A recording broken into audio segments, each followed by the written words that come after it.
Hello, hello, hello, everyone! Welcome. Welcome, one and all. Oh my gosh, I cannot believe it's time. It's already been 3 months. Can you believe it? So much has happened in the last 3 months. So many wonderful, wonderful shows. Ooh, so many amazing things to talk about today. Some very good things. Some, psychic damage that we'll get to. But you know, that's what y'all are here for. You're here for the whole ride. Oh my goodness. So yeah, let's hop right into it, y'all. Ooh boy. Y'all are very astute reading through the description already, seeing some of what's to come, but don't you worry, we'll hop right into that after our main show. Oh my god, yes, no, so much good anime. So little time. But you know what? We're going to get through all of it here today. We are going to be hopping into all of the wonderful things from spring 2025, all the things I am most excited about for summer, and all the things which have given me irreparable mental damage. But yeah, as always, I watch entirely too much anime every season. So hopefully this presentation will be a helpful look into what I think folks might be interested in and what is worth your time to go and check out. I am going to go over a couple of disclaimers though. Oh, we're formalizing them now. These have always been informal before, but I want to make this very explicitly clear at this point. First, very important disclaimer, as always, these are my recommendations. If I don't talk about one of your favorite shows, please don't worry. Do not take that personally. This is just for one reason or another, it didn't make it into this show. I didn't have enough strong feelings about it, or it just wasn't my particular type of show, but that's fine. That means it's your show.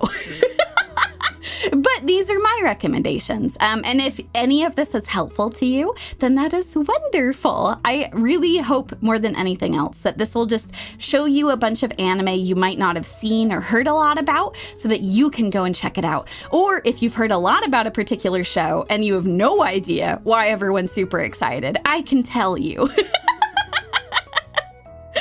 Oh man, in addition to this, during the main presentation, no major spoilers will be present. I will have some context-less things that will show up, but they are not major spoilers for the plot or the characters or anything like that.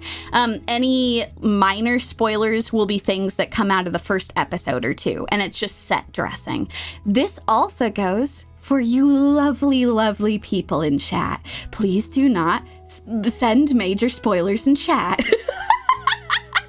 This has been a problem in some previous seasonal anime reviews. I have always covertly gone and deleted comments, and I will continue to do that. But please, maybe don't even make it so I have to do that. Make it so that won't even be a problem. So yeah, don't do that, please. I think it's such a shame if you're trying to get into something and then a major spoiler comes up and that just takes the joy out of discovering it yourself for the first time. So yeah, anyway. Good, okay, you all understand the assignment, all right. Obviously, minor spoilers are fine. You can talk about how much you love some characters. You can talk about seasons of anime you really liked or particular shows. That's totally fine, but do not be spilling the beans, you know? Don't just be vomiting very important pieces of information. So yeah, and no major spoilers will be present, either from me or from the chat. At least during the main presentation. Because once the psychic damage portion of our show starts, well, all I can say is buckle up. Spoilers are going to be flying left and right. You're going to be dodging all of the spoilers coming at you. So just be prepared. And maybe prepare yourself some popcorn, a security blanket, something like that. We're all going to get through this together, I promise. But Anyway, on to the main portion of our show. We are going to be starting with spring 2025.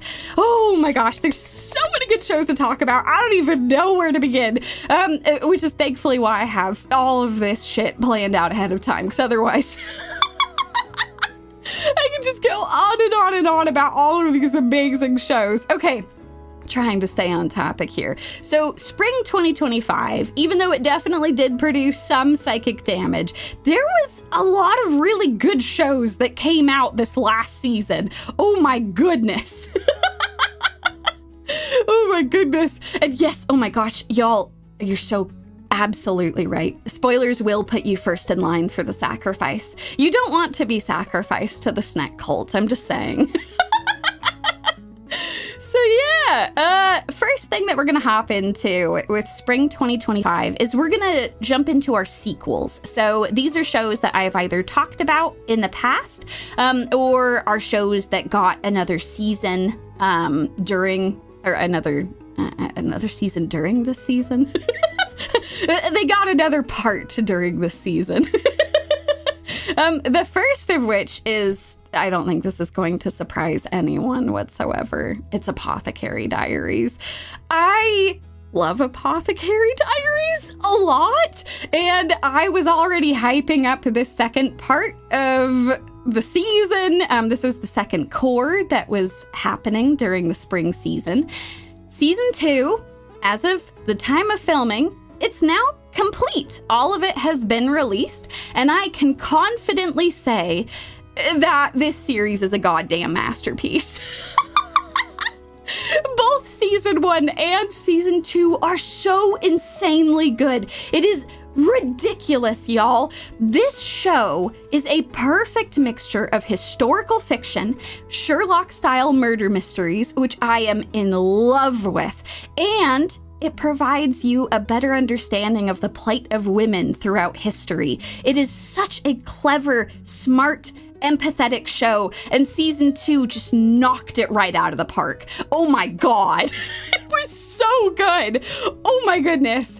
So yeah, in summary, without going over all of the things I've already talked about Apothecary Diaries, if you want a show that has god tier animation, like just look at this shit. Oh my god, it's amazing.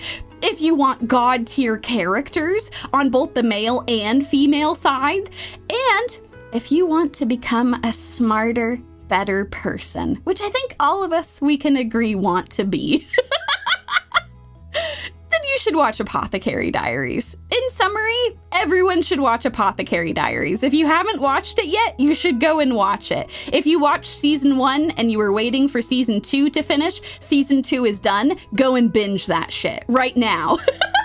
And maybe grab a box of tissues if you're someone who cries at very emotional things really hard, like me. There were a couple episodes in season 2 where I could not stop crying even after the episode finished. I couldn't stop. So anyway, maybe just have a box of tissues handy just in case. You never know. But yes, in addition to the Apothecary Diaries this last season, we also had another new part of a beloved show. That's right. This last season was Umamusume season, y'all. Umamusume Cinderella Grey came out, and good lord, it's absolutely beautiful. So I haven't talked about Umamusume during these seasonal anime reviews because, if I'm being brutally honest, there are so many seasons of this show, I feel like it would be really hard normally to onboard people. There's now 4 seasons of anime and multiple movies. That's kind of a tall order to ask of like anyone. But because of the recent release of the Umamusume gacha and the resurgence of Umamusume's popularity, I would highly recommend the anime. It's very good and you will enjoy it if you want to learn more about horse girls. Oh Oh my goodness. Yeah, exactly. The game is fun. Still watch the show. It is fantastic. Oh my goodness. Season 1 is definitely a little rough around the edges. The animation quality goes up exponentially as time goes on, and I don't blame you if you're not really into the trainer from season 1. I'm not either. I don't really care. I don't really care about his entire deal or his maybe romance with the other trainer. I'm fine if Gulshi just wanted to kick him out of the show. That would have been all right. But I understand why he needed to exist. And more than anything, it's a great place to start if you're looking to hop onto this franchise. Even though there's definitely some rougher animation in there, it's really adorable. It's very heart-wrenching. It's very raw and wonderful. So I would still suggest starting from here and then moving through the seasons, and then you can check out the movies from there because they're kind of their own isolated things that you can check out. Speaking of, every season gets better and better. With more time spent with the horse girls and some frankly insane animation. The movies in particular are absolutely ridiculous. Look at this shit. What is Agnes Tachyon doing? What is she cooking? Oh my god, this is absolutely insane. So, I would say that if you want legendary Uma girls, even more legendary memes, and you want to cry your heart out at the most heart-wrenching stories about horse girls, then I would highly recommend Umamusume. It is spectacular. If I'm being completely honest, you can start anywhere you want. You don't have to watch them sequentially, but if you really, really want that tasty, tasty lore, you need to watch all of them. It will be worth your time, I promise.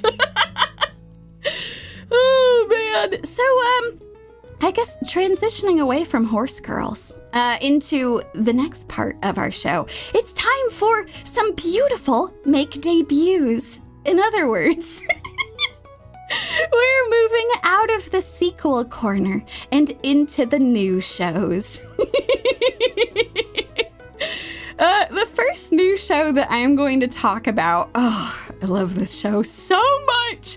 This is Mono Weekend Animation. When we last did our seasonal anime review, I was pretty high on this show, but I wanted to see how they would put everything together because it was all a matter of, will the quality of the show continue over the entire season? Will it fall off? Will they do a good job adapting this? The short answer is yes. They absolutely knocked it out of the park. When will we get stereo? Maybe that'll be our season 2. Stereo weekend animation. I don't know. They should think about it. So, for folks who are blissfully unaware of this beautiful property, let me now walk you through why this show is so incredible. So this series is written by Afro, who is the same author as my beloved Yuru Camp. And it is amazing. Oh my god, this show is amazing. I want you all to pay very close attention to what I am about to show you, because if this doesn't sell you on picking up this show, I don't know what else I can do.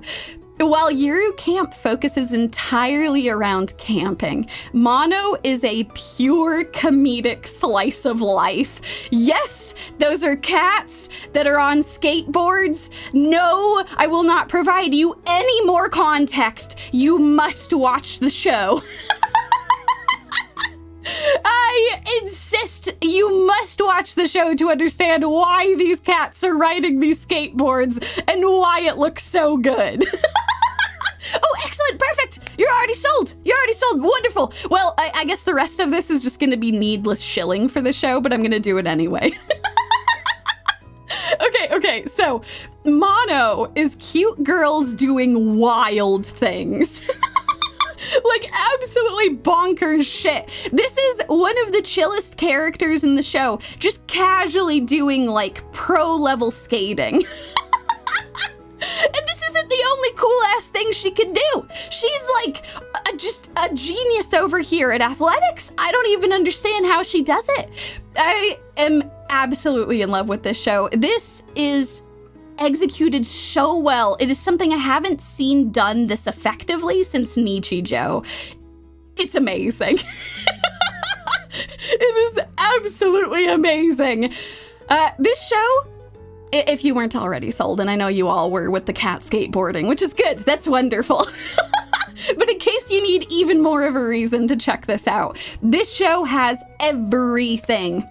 It has gorgeous cinematography, gorgeous photography, gorgeous animation. Oh my God, their choice of shot composition and everything is just so good.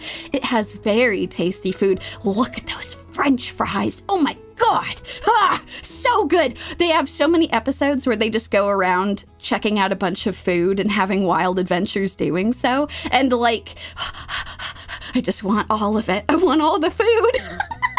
I want all the food. They also have high stakes hilarity. This terrifying Tokyo drifting that is currently happening on screen is a regular occurrence in the show. And they have literal, factual ghosts. Multiple, actually, that show up during the show. And no, it's not, oh, the light was just playing tricks on them. Oh, I'm sure they were just scared. No, there's actual ghosts. They will haunt the characters. They will require exorcisms. This shit is absolutely wild. Speaking of the ghosts, this is an important PSA to all of you who are currently watching. Please remember to interact with ghosts responsibly, everyone. Please do not buy plasma air purifiers. I do not care what the stupid box says, where it's like, it produces 0 ozone. It's totally safe to use in your home. That's bullshit. They're lying to you. They will produce ozone. Ozone is bad for you to breathe. Don't buy plasma air purifiers. Leave that to the professionals. If you have a ghost problem that you need assistance with, please contact Kurokuma Sensei for an exorcism instead. Then once again, if you need the contact information for Kurokuma Sensei, you need to watch Mono. You will get that information there. All right, with that important PSA out of the way, if I'm being completely honest, I was really worried about how the show was gonna do.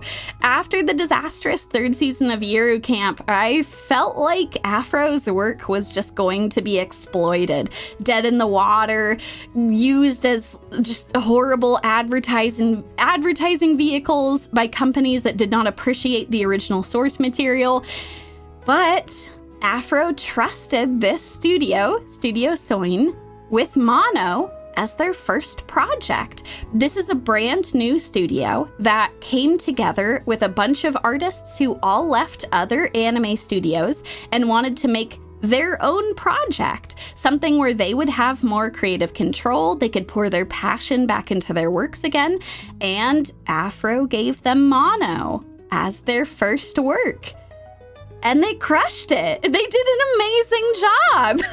I am honestly so blown away by how well they did with this that I just want to see everything that they are going to do next. Mono is the perfect successor and evolution of Yuru Camp. So if you're a really big fan of Yuru Camp and you were also very let down by how awful season 3 was, then you should go and check out Mono. It has restored my faith in a lot of passionate, beautiful, cute girls doing cute things animation, and I am so excited to see what this studio is going to do next. So, in conclusion, if you want a show with gorgeous animation, just look at that wine! Oh my God, it's beautiful! If you want a show with amazing characters who do the craziest shit together and somehow still find a way to just relax you at the end of the episode. Even with all of the crazy hijinks that happened, this was still the final show that I would watch in an evening because it was so relaxing. I loved it so much. And if you want the most hilarious, wild, cat skateboarding adventures, then you should watch Mono. It is absolutely amazing. I also have some recommendations for folks who are curious how this fits into the Yuru Camp canon. And some of you might be wondering, what? What do you mean the Yuru Camp canon? Yes, no, these universes are the same. There are tons of Yuru Camp Easter eggs in Mono. A bunch of Yuru Camp characters filter in and out of the background of Mono. They are the same universe. So I would suggest watching seasons 1 and 2 of Yuru Camp, as always. And then once you're done with that, you can go and check out Mono. If you're all caught up with your Yuru Camp, you can just hop right into Mono from there. But if you want to do a full rewatch, do Yuru Camp seasons 1 and 2, and then hop into Mono from there.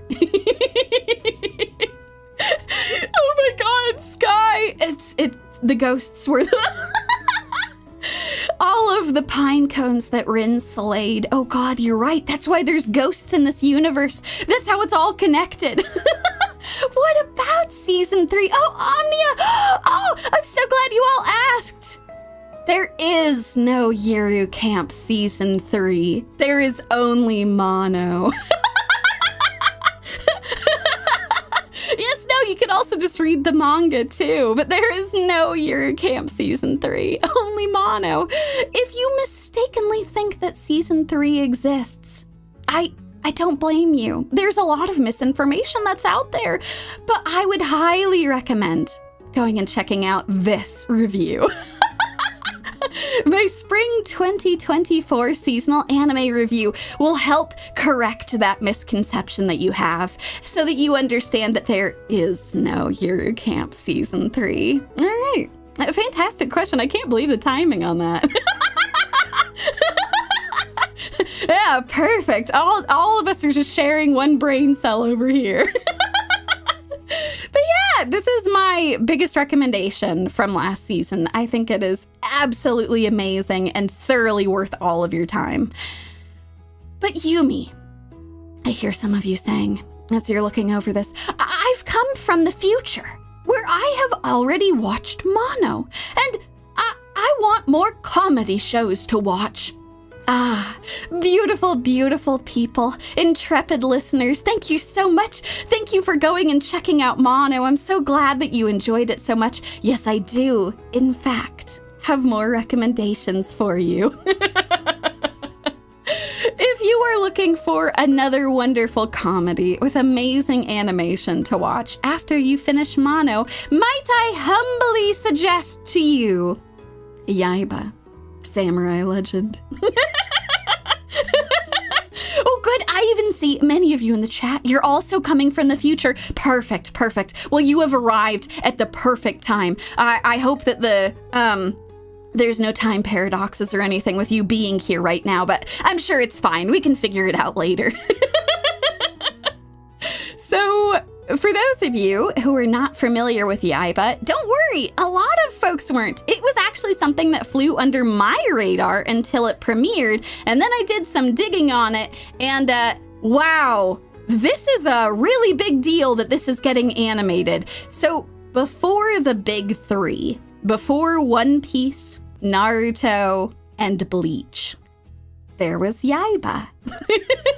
That's right, this looks like a 90s anime because this came out in manga form in the early 90s. YAIBA is one of the OG shonen battle series. It has inspired tons of modern day action series from all of the amazing battles that happen in it, the wonderfully bonkers plot, the fantastic character writing.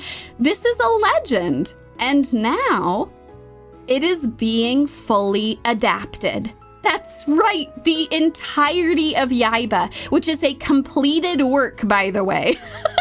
It ran for, I think, 4 or 5 years, and it is complete. The people who are a really big fan of the manga were very satisfied with how it concluded, and it just never got a full anime adaptation. But now, the legendary WIT Studio is animating it. and it is absolutely insane. Just look at this crazy shit. I don't know what they're cooking over there, but they're cooking well, and I am going to eat all of it. It is absolutely incredible. I think that it is one of those shows that, because at this point it's so old and the original anime version of it is so old, a lot of folks, myself included, just didn't know that this even existed. But this is a very important part of shonen history, and it is finally getting the full adaptation that it deserves. YAIBA is peak action. There's a reason why this series is so legendary. There is absolutely insane animation to the point that it will genuinely take your breath away. There were episodes that Bear and I would finish where we would just sit staring at it afterwards, being like, oh my god, what did we just watch? That was crazy. That was some of the best action choreography I have seen in such a long time. It has perfect comedic timing. There's so many moments where you just burst out laughing because of the wild and perfect action slapstick that is happening, as well as just the verbal slapstick that is happening. And of course, there are fantastic characters and battles. It is absolutely incredible. This show has really got everything. It's perfect for adults and children alike. Don't be fooled into thinking this is a kid's show. Children will enjoy the hell out of this. There's no, like, I don't know, I guess like profanity or other content you need to really worry about with this. But like, it's also really fun if you're an adult and you want to watch this. It's got a huge lovable cast and just wonderfully fun adventures from start to finish. The first 12 episodes are out now, and Wit Studio will be adapting the entire completed story. So they are just gonna do it all. The first arc was absolutely amazing. I loved it. It was so good. Apparently, fans of the manga were even more excited for the current arc that we're on. So that's awesome. So for however awesome that you think the first 12 episodes are, it's just gonna get better from there, which is absolutely wild. Oh my gosh, some of y'all have watched some of the episodes of the original. This is quite a glow up from the original. I sincerely hope that everyone who is involved on this is... I hope, earnestly, so earnestly, that people are being fairly compensated for all of the work they're putting into this. If they are not, you will hear about that. I will angrily go on a rant about that, as I have for much of the anime industry. But yeah, I would highly recommend checking out YAIBA if you want insane animation, like just insane animation. The amount of passion and love that has been poured into this is unbelievable. If you want hilarious characters, this is your show. Not only do you have a bunch of human characters, you have a bunch of animal characters too. That tiger and that eagle, well, not eagle, it's excuse me.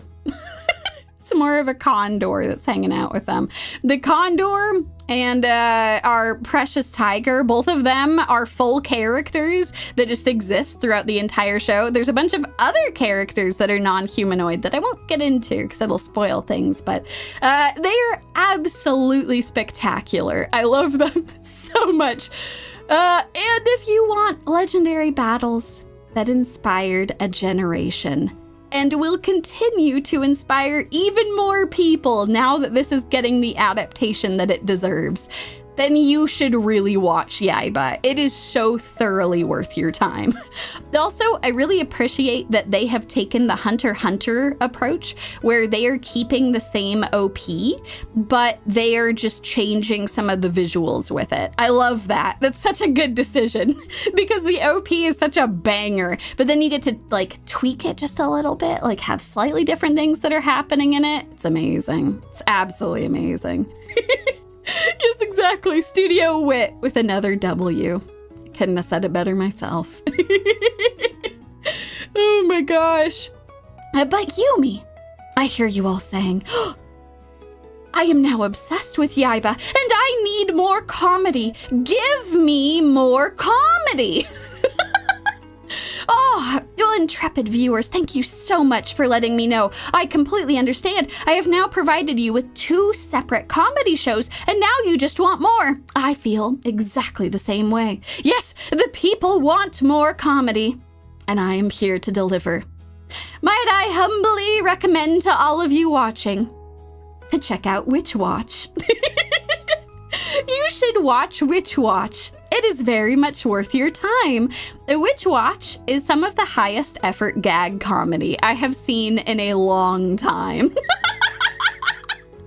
Just look at this shit. It is ridiculous. They break the fourth wall like it just isn't even there. Just smash right through it at all times. Have fun with the medium that you're working in. There is an entire episode which is around an anime that exists within this anime's universe, and they create a unique anime OP for the anime within an anime, and then they have like half of the episode is you watching that anime within an anime, and it's so goddamn amazing.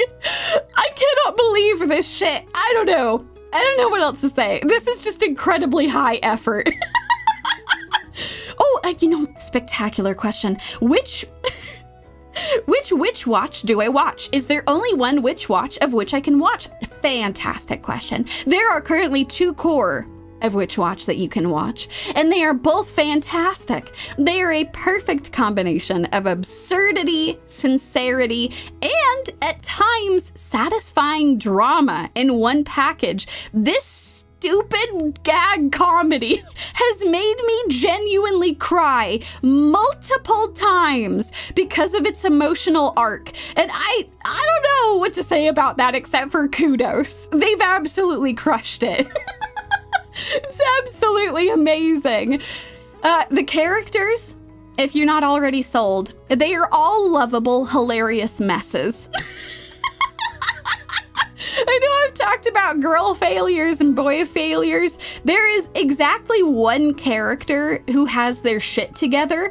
Everyone else is a girl failure and a boy failure. They're all messes, absolute messes, but you can't help but cheer them on, hoping that they are able to make sense of this crazy, absurd world. In particular, I wanted to shout out my favorite character, who is Yuri Makua, the teacher who is grappling with her otaku hobbies. She has such a beautiful character arc, trying to learn to be more open about her hobbies. It's okay. We now live in an age where you can openly talk about being into anime. And it's good. It's good.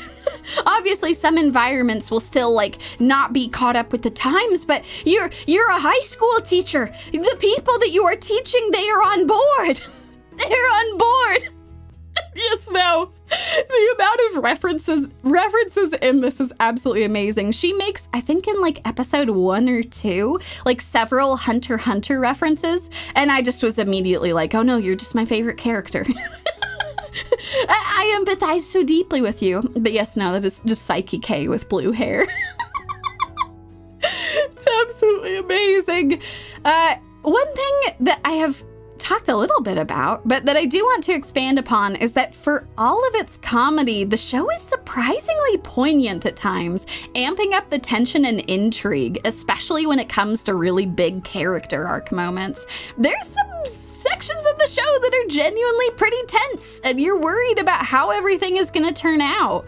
But more than anything, this is a lovely series about magic, friendship, and the found family that we make along the way. It's wonderful. I don't know what else to say about this, but what I will say is that if you're still not sold, I would suggest checking out Witch Watch. If you want amazing gag comedy, lovable characters, and a wonderful, compelling world of magic, you should watch Witch Watch.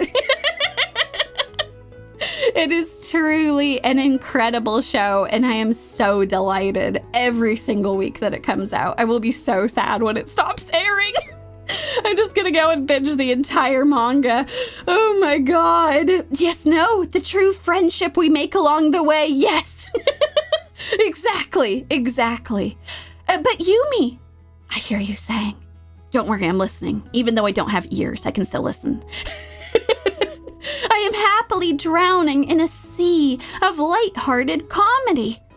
But by any chance, do you have any dark comedies? Ah, yes, wonderful listeners. I am so glad you asked. Might I humbly recommend to you, for your viewing pleasure, a ninja and an assassin under one roof, also known as NinKoro. So I talked a little bit about NinKoro during our last seasonal anime review, and wow, y'all. Oh, this is absolutely spectacular. So the studio behind this is Shaft. They are the studio behind Sangatsu no Lion, Monogatari, and Madoka Magica. Yes, that Shaft. They have goddamn done it again. It is so good. This show is, simply put, a masterclass in dark comedy. Telling the story of a lazy assassin and a clueless ninja trying to fend off and hide the bodies of their murderous pursuers. It is amazing. It is absolutely incredible. This entire show is an insane, hilarious romp through the daily lives of this assassin and ninja. While also developing their relationship into one of the most fascinating dynamics I've ever seen. I don't know that I can put it in words. They're more than friends, but are they family? Are they romantically entwined? What is happening with their relationship? I don't know, and I'm going to watch it. I am here for it. It is incredible. This show is true dark comedy. One that keeps you guessing on who will live and who will die. And somehow making you laugh at the absurdity of it all.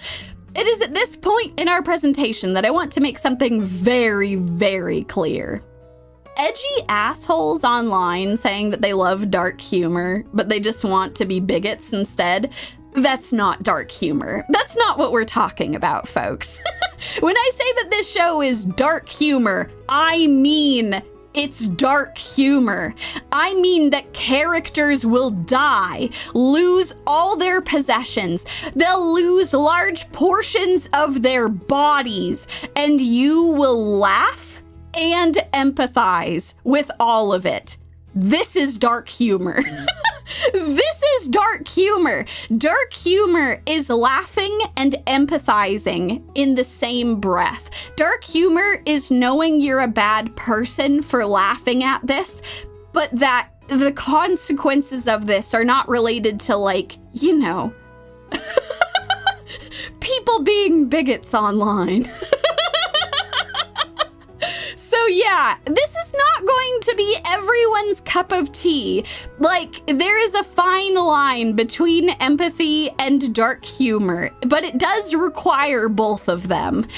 NinKoro is both a highly empathetic and deeply hilarious dark comedy with some truly stunning animation. The reason why the comedy works is because you feel for the characters. You want them to succeed, and yet you will laugh just as hard when they fail. You know what I mean? This is what dark humor is. This is the embodiment of it. It's incredible. Perfect. I'm glad that that was a good description, because I do feel like sometimes that gets a little muddled online, and I want to make it very clear that this is what I mean when I say dark humor. This show is it. So if you want stunning animation, just ridiculous animation, this leaf transformation that I keep showing is one of the craziest things I have ever seen. I don't even want to think about the amount of time and effort that they put into just that shot. if you want amazing characters that you will love, hate, and cheer for whether they fail or succeed. And if you want to see one of the best dark comedies in existence, you need to watch NinKoro. You just have to. It's extremely worth your time.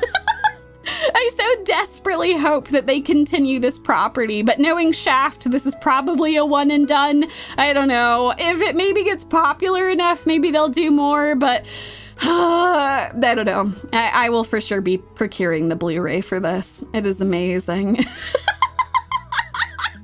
Oh my god, that's such a good way of putting it. Is their relationship toxic Yuri? That's actually probably the best way of putting it. Yeah, I guess if you're into toxic Yuri and dark humor, this is your show. Unbelievable. Yes, no, it is unbelievable. But soon it will be leafable as you go and watch this. That was a terrible pun, I'm sorry. Yes, also robots. I couldn't find a decent way to shoehorn that in here, but Roboco is the best girl. I'm just saying, if you do watch the show, Roboco is the best girl. She's the best one. She's my favorite. I want her to be happy. But Yumie, I hear you all saying. I'm listening very closely. You all have been so wonderfully attentive, letting me know of all the things that you're looking for in this last season of anime.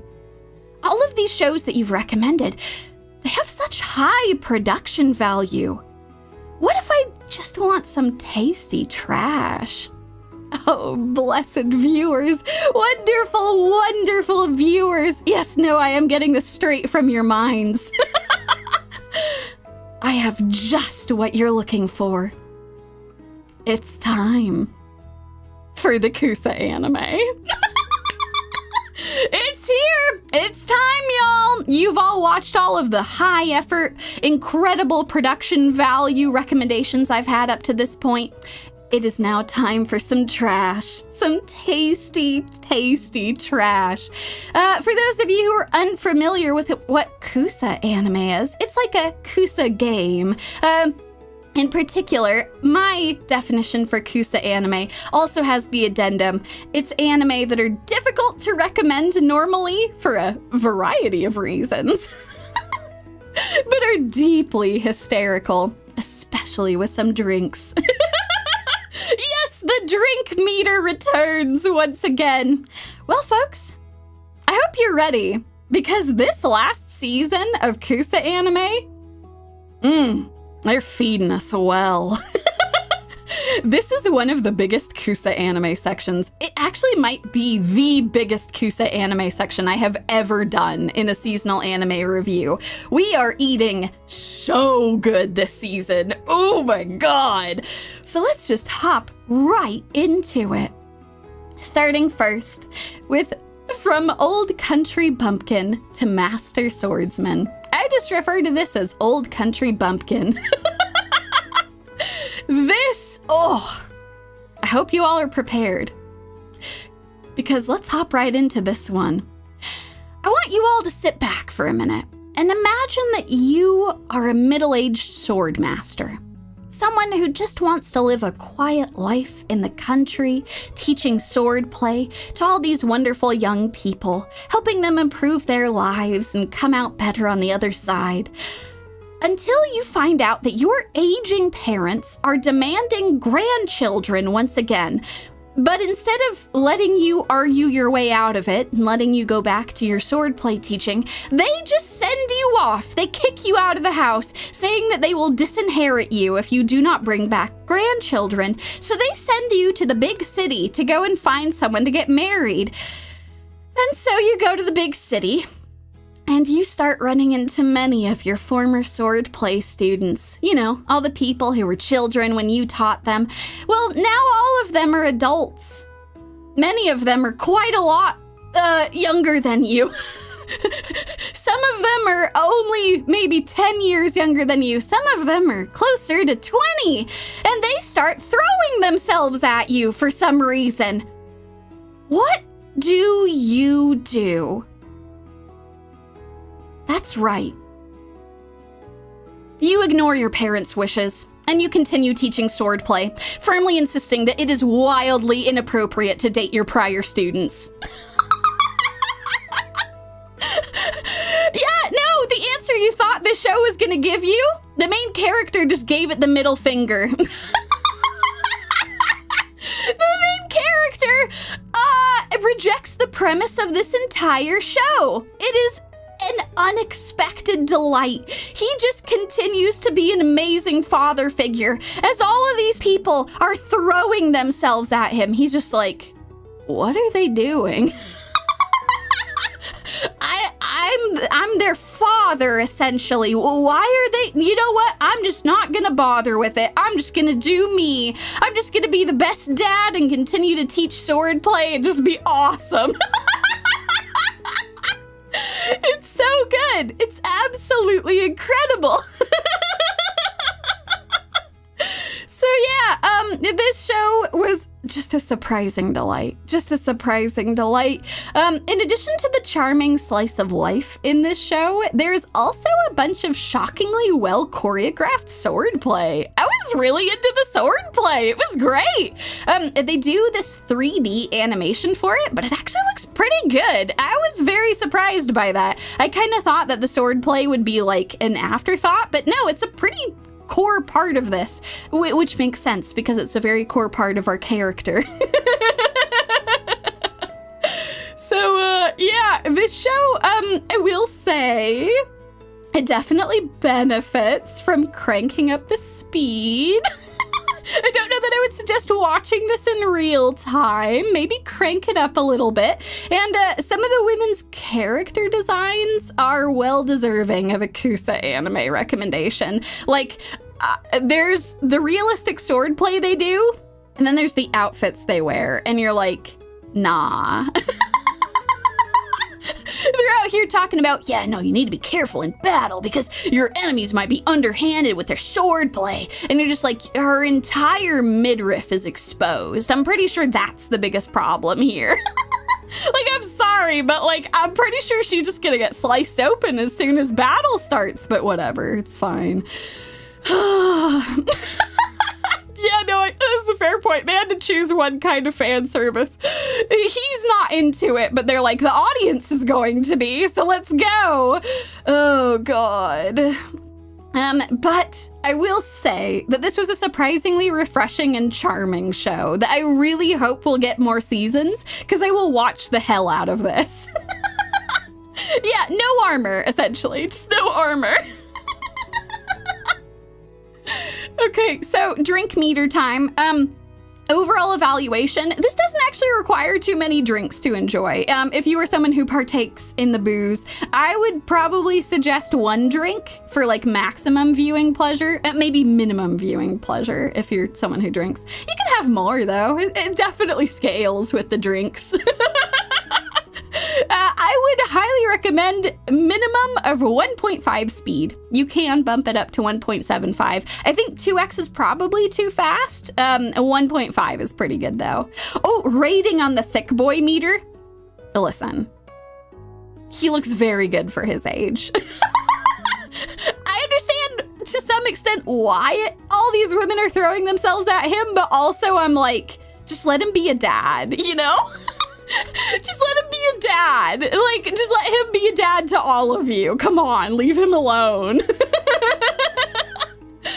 Best girl is MuMu. Like, unquestionably. It's just MuMu. It's just MuMu. She is wonderful. Must protect.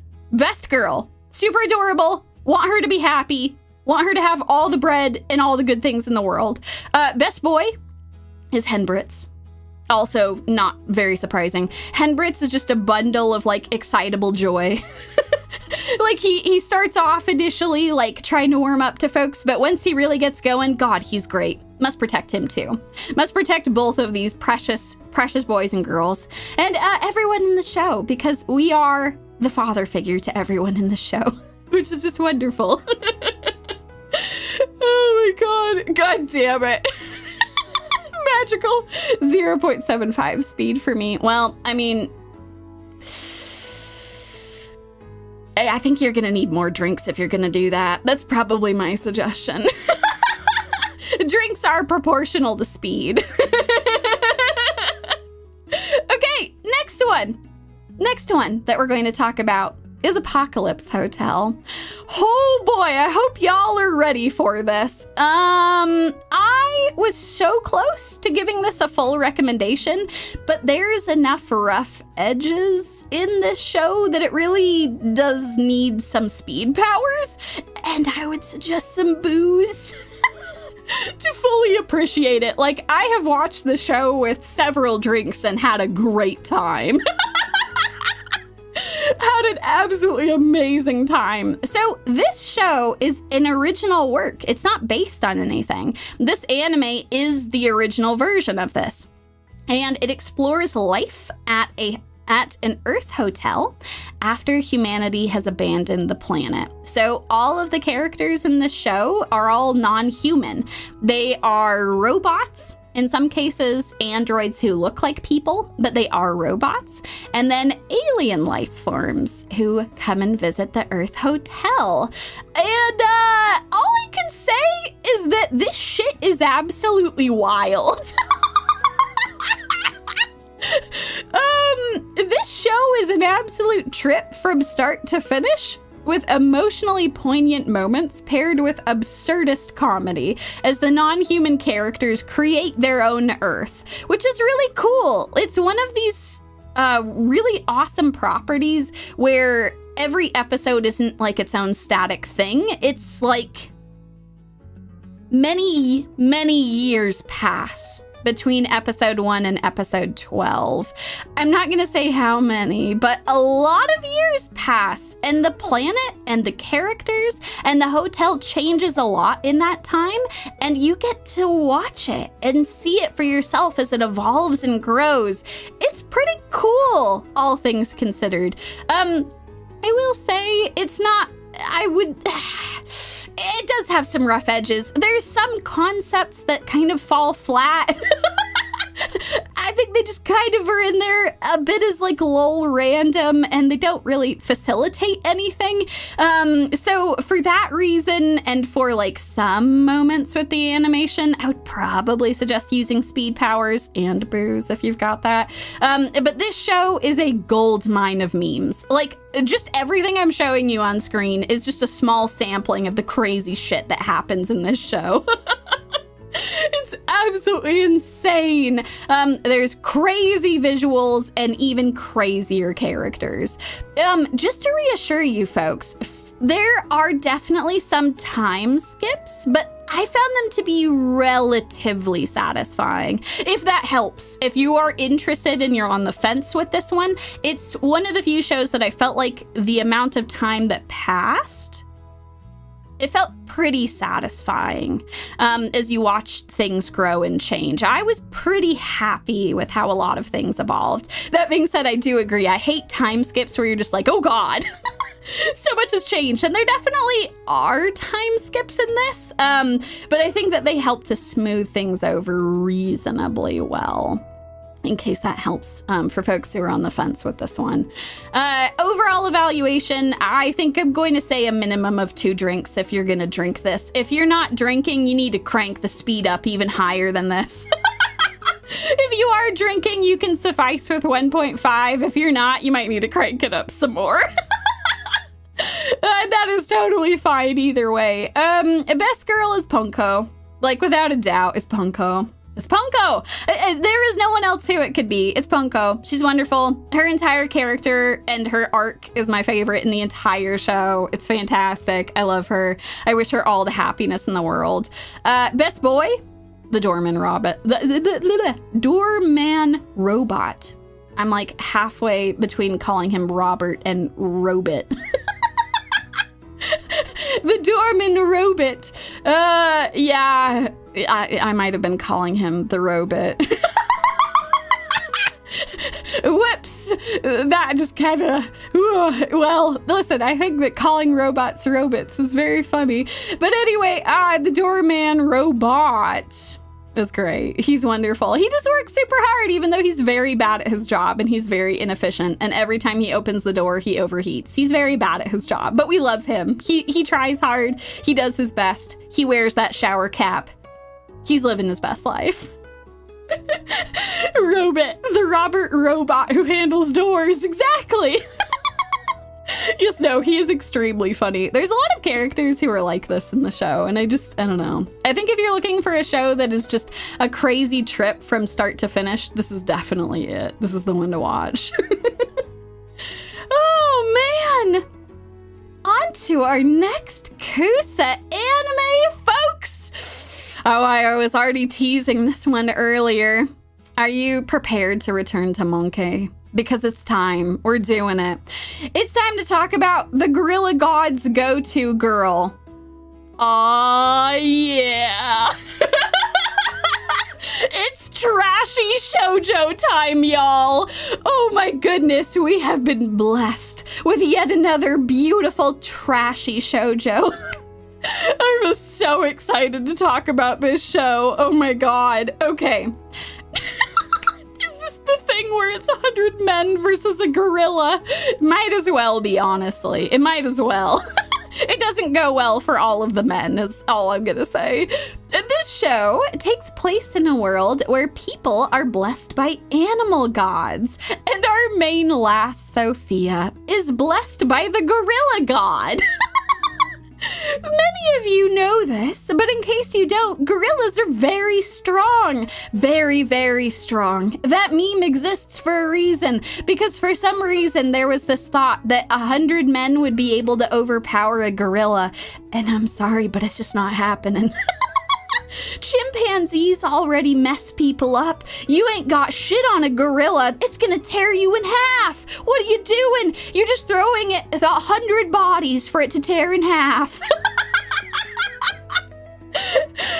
You know, that's fair. I'm sorry I didn't let you all know that this would be a gorilla stream. My apologies. But now that you all are aware, I'm so glad that you all are ready for this.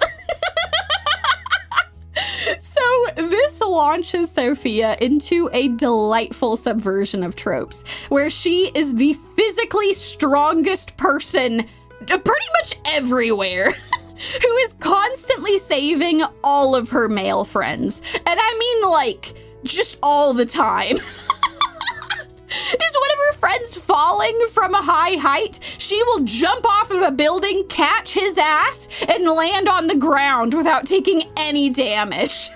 Is one of her friends stranded somewhere where no emergency personnel can get to, she will propel herself across mountains, oceans, to get to them and help out. It's amazing. It's absolutely amazing, and I love it. It's particularly charming to watch Sophia navigate her life with the strength of a gorilla, both in her personal and romantic life. Because remember, this is a shoujo, y'all. This is a romance anime. Imagine how interesting her life is going to be if she can, without barely thinking about it, crush an apple with her bare hands. The amount of times that Bear and I would make bets about how injured her romantic interest was going to be if she tried to, like, you know, hold his hand, hug him. Oh, dear God. Like, is she going to break him in half? Yeah, you know, that's a good way of putting it. She's essentially just a magical girl, like, all the time. Oh, God. This also makes her dynamics with the other characters really nice. It's very refreshing to see that her romantic interests have to try and help her with their intelligence rather than their strength, because she could break them in half, you know? Like, they're not really doing anything to help her with their physical strength. They're doing things because they've worked very hard to be good at, you know, various forms of swordplay or shooting or running super fast and then like using their intelligence to help her. I like that a lot. It's a cool dynamic that I would like to see more in other shows besides this one. I will say the show is definitely still trashy enough, and at times it has some rough animation. That it definitely needs time powers, but it is a very fun romp to watch. I thoroughly enjoyed it. I hope it gets a second season. I'll watch the hell out of this show. So overall evaluation, I'd say it's actually like relatively low on the drink meter. Only one drink, if any. You do need to crank the speed up, a minimum of 1.5. But yeah, I think this is a very fun show. If you do have a drink though, you'll have a fun time. Best girl is actually shared by 2 different girls, but one of them is a spoiler, so I can't show her. So instead, I'm going to show you Araini, who shares the best girl spot. Araini is precious. I want nothing but good things for her, and I hope that she is able to find her happiness. She's very adorable. And best boy is Isaac. I mean, how could it not be? Look at how adorable this dog boy is. He is just a dog in human form at all times. He's crying all the time over how much he appreciates everyone. If you just put ears on his head, I would just believe he's a dog. He's just running around, getting super excited, hyping everyone up all the time, being like, oh, where are you going? Are you going on a walk? I want to come. Let's go on an adventure together. He's adorable and I love him. Yes, no. Oh my gosh, that is so true. This is a monkey out of 10. That is so thoroughly true. So if any of this sounds fun to you, I would highly recommend checking this out. It's really, really funny. Oh, and we've reached the last entry in our Kuso-Anime. Oh, the 2 perfect saint. Tossed aside by my fiance and sold to another kingdom. You all thought there was only one trashy shoujo in the Kuso-Anime. You all haven't even witnessed my full power. Of course there will be multiple trashy shoujo. Yes, no, I agree. The title is too short. We'll have to lengthen it even more. The trashy shoujo saint. So, the 2 perfect saint is narrow cast so strongly to me that it is almost comical. Bear calls this show the narrow cast saint. As a result, I will explain why that is and you all will understand very soon. So this show is about a hard-working saint named Philia, who is abused by her family to the point that she is sold off to a neighboring country to fend off a demon outbreak. However, once she arrives there, the citizens of that neighboring country strongly opposed her being bought by their king just to help out with the demon outbreak, and they do everything in their power to help Philia find autonomy and happiness for the first time in her life. Yeah. You could probably see why the show is narrow cast to me.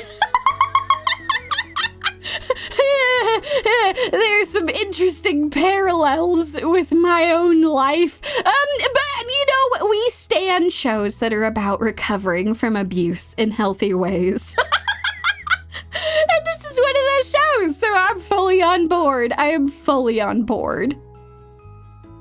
Honestly, there's a really lovely arc of Philia and her sister Mia, each learning to advocate for themselves and pursue their own desires.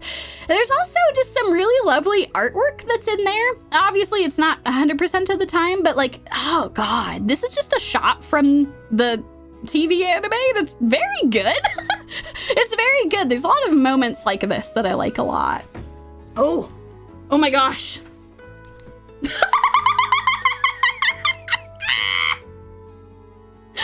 A bear has just stopped by. Bear. Thank you for listening. He he just provided me a sticky note, just to give you all some more information about why this is extra narrowcast to me. I did indeed forget to mention that the two perfect saint Philia is also a straight A nerd. That just wants the approval of the people around her, including her golden retriever love interest. He is retrieving a lot of things. But yeah, no. Oh god. Yeah, no, this show is so narrowcast to me. It's kind of embarrassing. But anyway, I like it, okay? I like the show, so I'm gonna recommend it to you all now. It definitely still needs the help of time powers, especially near the end of the season, where, yeah. The show has some very beautiful, like, moments with the characters, but it is not super good with the fights. This is not a fight show, and there are some fights that happen. Maybe, like, crank up the speed a little more at those parts. But I will say it was pretty satisfying to watch. I had a great time. Overall evaluation, near the beginning of the show, I would definitely say, like, 1 drink. End of the show, maybe crank that up a little bit. 1.5 to 1.75 in the beginning, I'd say is like a pretty decent benchmark, and then 2x is pretty good once you get to a certain speed. Yes, no, the time power from Bear. Best girl is Mia. Like, this is not even a competition. It's just Mia. Mia is the best girl. I love Philia, but I love Mia more. Mia is everything. Mia is wonderful. Mia is the type of person who is so kind and so loving and so wonderful to everyone. But if you mess with the people that she loves, if you sell her sister off to a neighboring kingdom, she's gonna be ready to murder you. You best start running, because that girl is coming for you and she wants blood. She wants a lot of it. So yeah, Mia's the best character, best girl, best everything. Love her so much. Best boy is not very surprising. It's Oswald, the golden retriever that Bear was talking about. It's just him. It's just him. He's just a golden retriever in human form. We've had 2 dog men right back to back. Isn't that crazy? But yeah, he is just so adorable and so happy and just like wants the best for her and everyone around her. He would willingly just like do anything. He's like, yeah, you want to go and do this thing? Let's go do it. I'll make it happen. Or if like she's going to put herself in danger, he's like, let's think about this. Let's like have a measured approach. Let's go through. Saint Girl versus Gorilla Girl. Who would win? Oh my god, that's actually a great question. The power level of the Saint is pretty high. Like, she doesn't have a lot of, like, punch abilities, but she can cast magic. And she does it regularly to fend off demons. I don't know, it would be a close battle. Maybe we should set up a battle royale between them at some point. A Gorilla Girl versus Saint. Who will come out on top? Oh, God. But yes, one thing I do want to mention before we move on, this wonderful compilation of Oswald, I did not put this together. This is an amazing this is incredible. An amazing compilation that was put together by Nighthawk Zoro on TikTok. Thank you so much for your hard work creating a fantastic looping animation. I was having some trouble finding something like this myself, and then there it was on TikTok, and I'm like, well, all right, that is perfect. So thank you. Thank you for your hard work putting all this together. Please go and check out their stuff. They do a very good job with these, like, exact sorts of things. Oh, God. But can she beat 100 men? Do we have a 3-way battle? Do we do Saint, Gorilla Girl, and 100 men and see who comes out on top? I mean, the 100 men are gonna die very quickly, but I guess, like, it would be a proper battle royale at that point. That would be perfect. But with that, we have finished spring 2025, y'all. Just to summarize everything that we talked about so that you can go and skip around to various sections if you're interested, or if you want a summary of all the things we talked about. Comedy, slice of life. Oh, whoops. I might have made that too long. Comedy slice of blank. The life has disappeared behind the rest of them. Comedy slice of is Mono Weekend Animation, Witch Watch, NinKoro for your dark comedy, and Apocalypse Hotel if you want something just absolutely insane. Legendary franchises that I would highly recommend checking out that just finished up their most recent seasons are Apothecary, Diaries, and Umamusume. Both very much worth your time. Comedic action, YAIBA and Samurai Legend is fantastic. Then we have Old Country Bumpkin, which is wonderful. I really enjoyed it. And then, last but not least, what we just finished talking about, Perfectly Trashy Romance, which includes Gorilla's Go-To Girl and the Two Perfect Saint. As always, as I mentioned at the very beginning, there are tons of other anime that came out last season. If I didn't talk about your favorites, that is okay. It doesn't mean that they aren't good, just means they didn't meet the cut for one reason or another. These are just my recommendations of things for you to check out.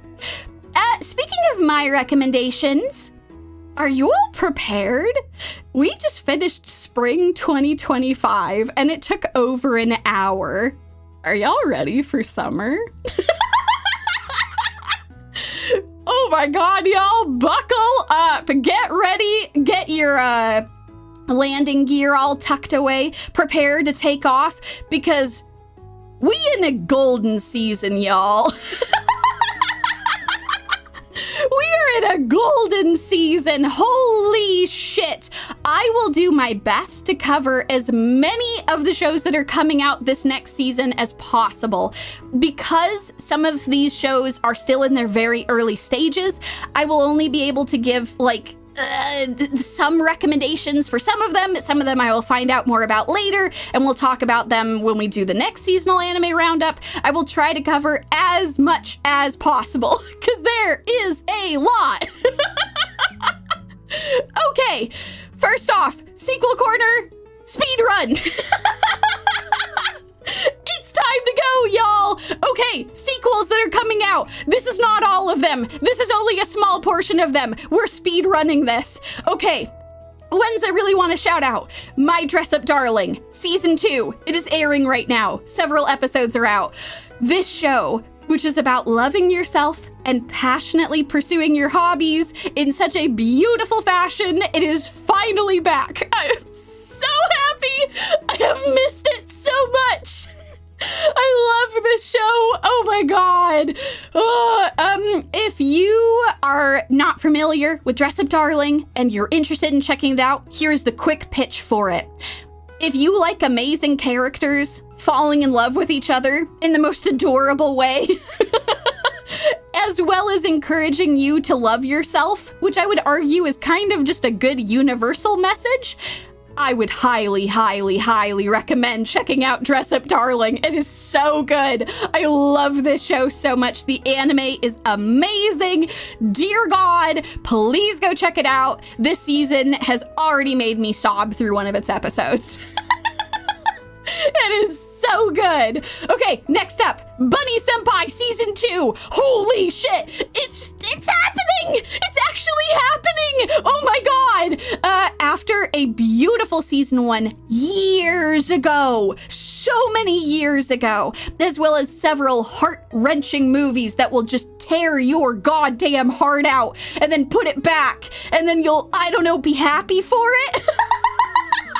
I don't know how to explain it. It will tear your heart out, but you'll be glad it did, I guess. Well, it's returned again for another full season. If you have been out of the loop on Bunny Senpai and you want to go check it out, now is your time. Go check out season 1. Go check out the movies. Get like multiple boxes of tissues and then check out season 2. It's great. I am ready for the pain. My tissue boxes are ready. I am so here for it. Yeah, that's a very good way of putting it. You will be crying with happiness by the end. If you like heart-wrenchingly beautiful stories that will make you cry super hard, as well as seeing mystical problems have real solutions, not like, oh, we went to some shrine and did something. Like, all of these mystical problems are related to the psychological and emotional issues that all of these people have, and so they have real solutions to them. They're amazing. It's so good. It's so damn good. You should go watch Bunny Senpai. I know that the name sounds silly. I know that the concept of it seems like it's just gonna be like, oh, the hot ladies all, you know, being around. And yes, there are a bunch of attractive people that are in this, but the show is just about like all of the wonderful connections between people across so many different walks of life coming together and trying to make better lives for themselves. When I first watched, I think it was the first movie that came out. I actually watched that in theater when it came out. Bear and I went to go and physically watch it before we could check out a bunch of the stuff online. And every single person in that room was sobbing their eyes out. Everyone, audibly. You could hear people sniffling and trying to stifle back cries. Oh my God. So yeah, this is that kind of show that has that effect on people. It's very, very good. Would highly recommend it, especially if you've like been on the fence about checking it out. Now is a great time to hop on. But Yumie, I hear you all saying, oh, and I am listening. I am always listening to your inner thoughts. I can't stop crying. After watching these latest anime recommendations, do you have anything to cheer me up? And yes, I am sorry. I will take responsibility for doing this to you all. I have recommended you 2 shows that will make you cry. Out of happiness, for the most part, but also out of sadness. So yes, I do have some things that will cheer you up. Are you all ready for it? This season, we also got... I saw some of you talking about this earlier. That's right. We got Kuso-Anime sequels. I am so delighted. Oh my God, it's time. It's time. These wonderful shows have been greenlit for amazing second seasons. That's right. 7th Prince is back for season 2. Oh my God, the show about a mage who is sexually attracted to magic has returned. No, he is not attracted to any of the absurdly hot people around him. Who are just like constantly just in various states of undress. No, he does not care about any of that. It's the magic that he's really into. And I really do mean that. But it's back. And dear God, did I miss this trash. It's so stupid and so wonderful. I love it so much. Oh my God. If you want more information on this show and what the hell I'm talking about by saying he is sexually attracted to magic, go and check out this seasonal anime review. You will learn all of the things about it. Actually, this is the one I suggested that you go and check out earlier, to go and learn about why Eurocamp Season 3 doesn't exist. So you're doing 2 things at once, killing 2 birds with 1 stone, learning about how Eurocamp Season 3 isn't real, and about how 7th Prince is some crazy, beautiful trash. Yeah, in summary, if you like insane animation, like, look at this crazy 360 shot. What the hell were they cooking over there? That wasn't necessary, but they did it anyway. I can't even imagine how much time that took to put together. If you like raunchy hilarity, and I do mean raunchy hilarity, there's a reason why I led with him being sexually attracted to magic and all of the women around him being in various states of undress. That is the kind of show you're signing up for. And if you just want to watch the wild adventures of a chaotic neutral god, because yeah, no, he has transcended being a boy. He is a god now, a chaotic neutral one, who is feared and beloved just as equally. Oh god. Then I would suggest checking out Seventh Prince. I think you'll have a great time doing so.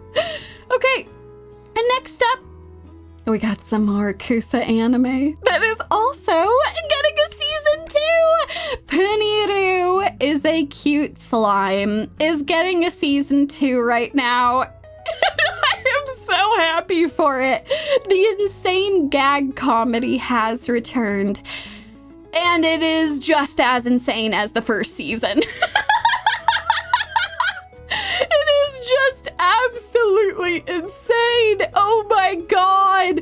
Oh, so yeah, this is another one where if you're wondering what the hell is Puniru, go check out this seasonal anime review. It's from earlier this year, 2025, autumn to winter. I explain the insanity of Puniru and why it might be worth your time. So if you are someone who likes hilarious animation, and I really mean hilarious, the animators went absolutely wild with this shit. These are the same folks who were also responsible for Apothecary Diaries. They went from that crazy shit to this crazy shit. And all I could say is, well done. Kudos to them. If you like gag comedy, so just like a bunch of very, very funny bits, some of them won't go anywhere. They're just there for absurdist fun. And shows that make you laugh uncontrollably.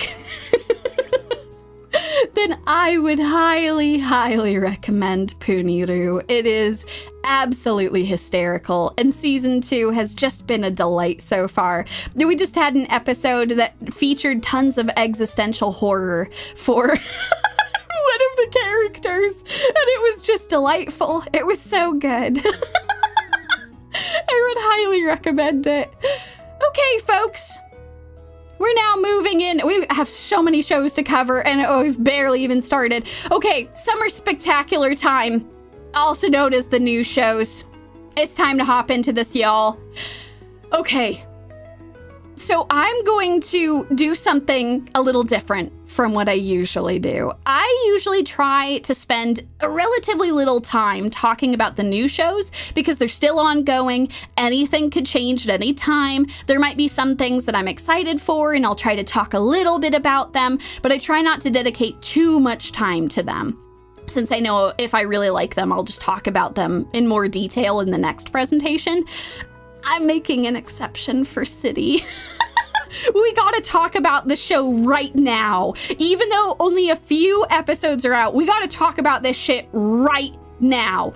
City the Animation comes from one of my favorite studios, KyoAni. They are back again with another masterpiece. The studio that treats their staff well, that makes some of the most gorgeous, incredible, poignant anime that exists. Oh my god. Oh my god. Yeah, I have to talk about this because it's absolutely incredible. It's amazing. Yes, we are so back. We are so back. 14 years after adapting the original Nichijou, which was written by Keiichi Arawi. I stumbled over his last name. They're written by wonderful, wonderful, wonderful author Keiichi Arawi. Oh my god, they have returned to adapt another one of their works, City. It is absolutely incredible. It is fucking insane. KyoAni is already well known for their beautiful animation, for how well they treat their staff. This is next level. I am unbelievably floored by this show. They have managed to take a pop aesthetic that looks like it comes straight out of the pages of a manga, and they're making it move flawlessly. It's unreal. Right? Doesn't this look absolutely amazing? I cannot believe this shit. Oh my god. City the Animation is a direct evolution of Nichijou, creating a living, breathing city of insane, lovable, walking disasters.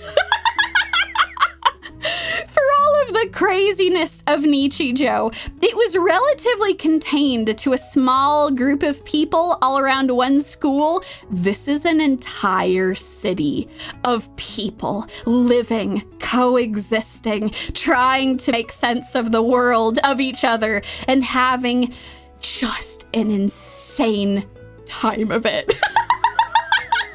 Yes, a whole city of Nichijou. It is about as good as I could possibly imagine. It's incredible.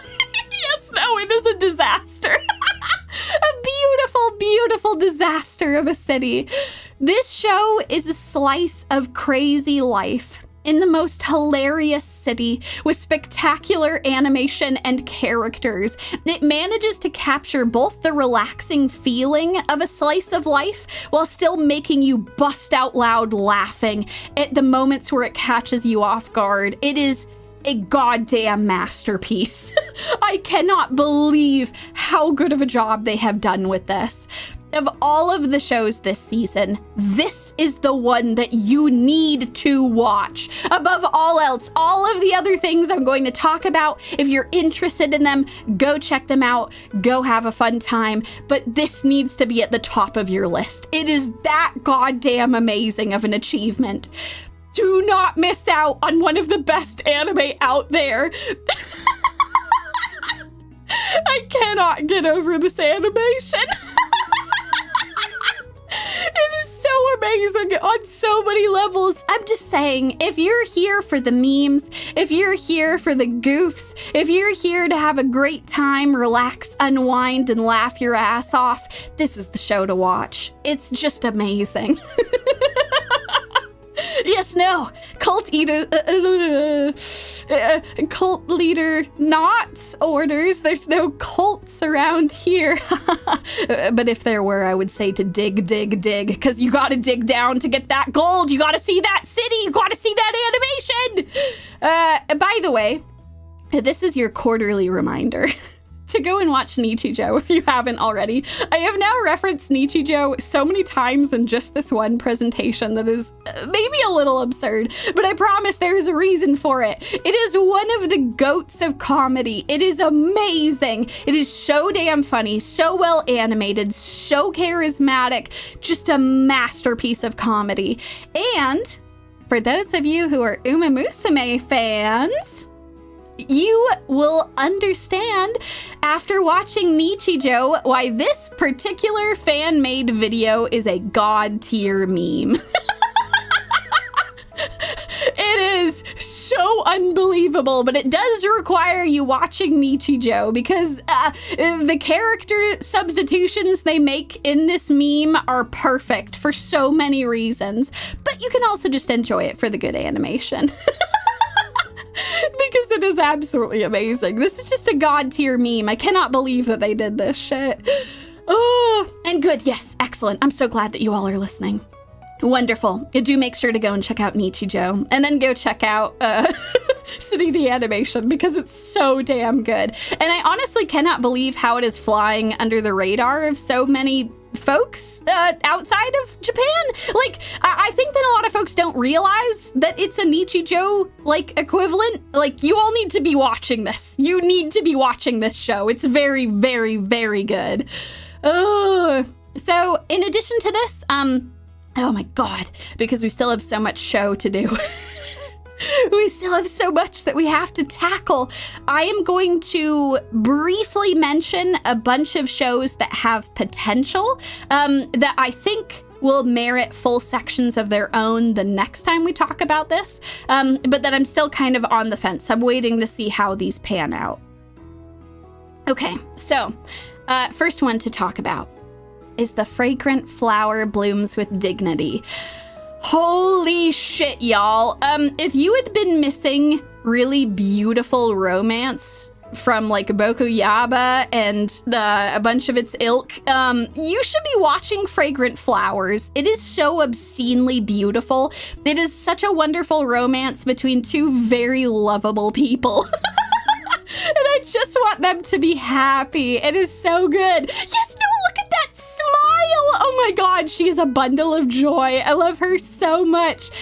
Also, something that's really cool is that this production, the two main leads, the romantic interests, this is their first big role for both of them. How cool is that? Oh my god, I love that. I think that's such a wonderful thing to do, to have like such a highly anticipated property like this that has a really passionate fan base, and then use it as a platform to showcase really wonderful voice actors who haven't gotten their chance to shine yet. So yeah, the two main leads, this is their first major role, and they are crushing it. They are doing such a good job. All of the supporting cast is equally amazing, but this is just a very delightful show. I love it so much. I really hope that it continues to be just as good throughout the whole season. I'm waiting. I'm gonna see.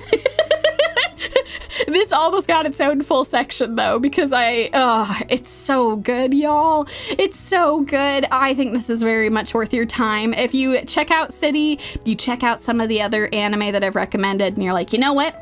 I got room for some more. Go and check out Fragrant Flower. It's really, really lovely.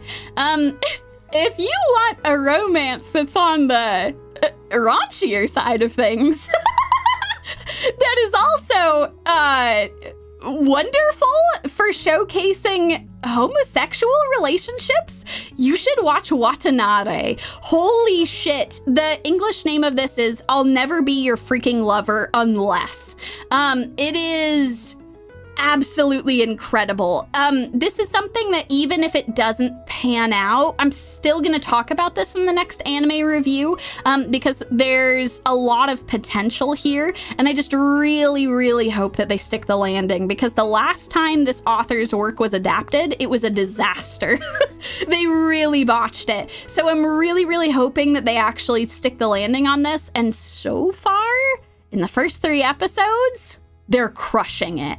Absolutely crushing it. There's actually a bunch of manga fans that love the anime more right now. Like, there is a very pivotal thing that happened in some of the last episodes that they did a better job in the anime adaptation. And yeah, that's good. We like to see that. I really love, like, expanding upon something that is already good and making it even better. So yeah, Watanare so far is crushing it. So if you're looking for some fun romance, go check both of these out. They're amazing.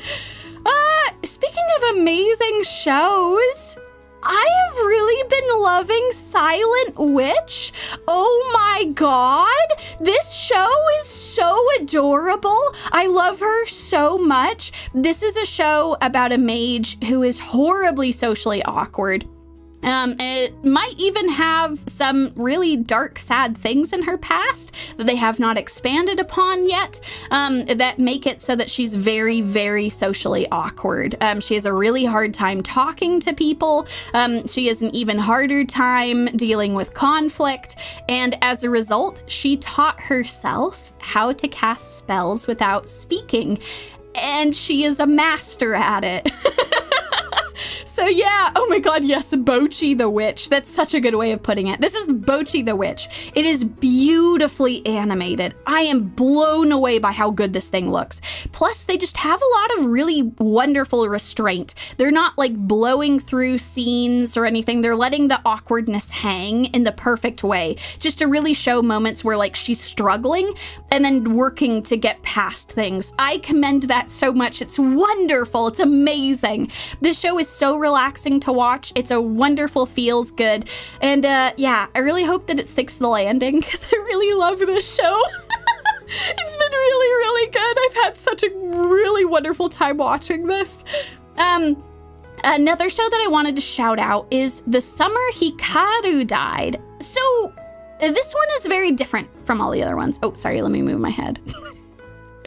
We'll hang out over here just like this. The Summer Hikaru Died is not light. A lot of these are relatively light. There is some important drama, character moments and things that like don't make them lighthearted, but like by all intents and purposes, they're like feel-good shows, you know? The Summer Hikaru Died is a horror show. It is a psychological horror show, and it is very, very good. The first couple episodes have been frankly unbelievable. They have done such a good job of establishing why certain characters are doing certain things and why they are continuing to allow horrible things to happen in this town.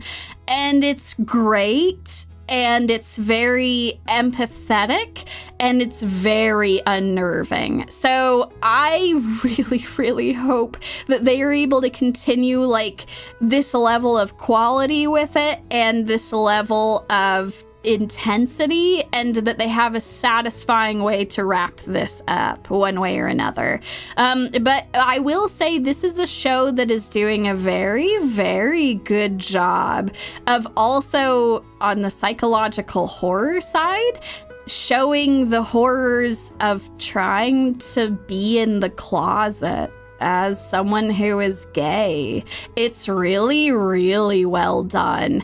I don't know. It's really incredible. I'm blown away by this. So yeah, I really hope that this ends up sticking the landing. I would definitely suggest checking it out if you're interested in some very, very effective psychological horror. It's very good. And I also want to shout out a very, very wonderful show that I have absolutely been adoring. The anime Ruri no Houseki, or Ruri Rocks in English, is absolutely incredible. So if there is one anime that you watch this season, it should be City, the animation. If there is a second new show that you watch, you should really, really check out Ruri Rocks.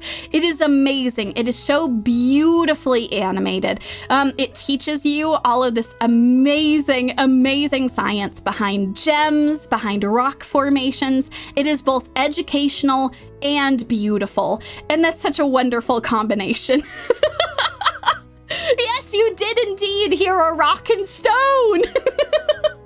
Yes, this is indeed what you call a hidden gem.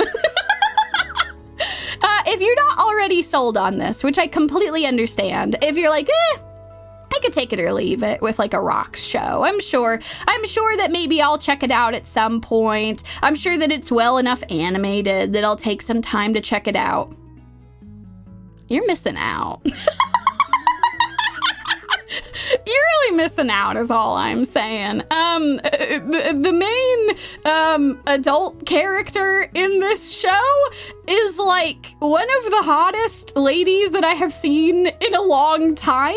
And the reason why is that she's like a normal woman. Like, she has curves. She has an ass. She has hips and thighs. What are we doing? What are we doing out here? None of this stupid skinny bullshit with big tits that don't make any sense. But then they just have like itty bitty legs and they don't have an ass or thighs or hips at all. No, this is a woman. This is a woman. This is what women look like. Oh my God. It was so funny because I was reading through discussions of people being like, I don't understand. She's just like wearing like the jeans and like a button up top, but she's so hot. Like she's one of the hottest anime characters I've ever seen. And like, yeah, man, it's because she's like a woman. She looks like a woman, like what women look like. Like, I'm not saying that there aren't women who don't have curves. There are plenty of women who don't have curves that are still women, but it's just depressingly absent in anime, except for now.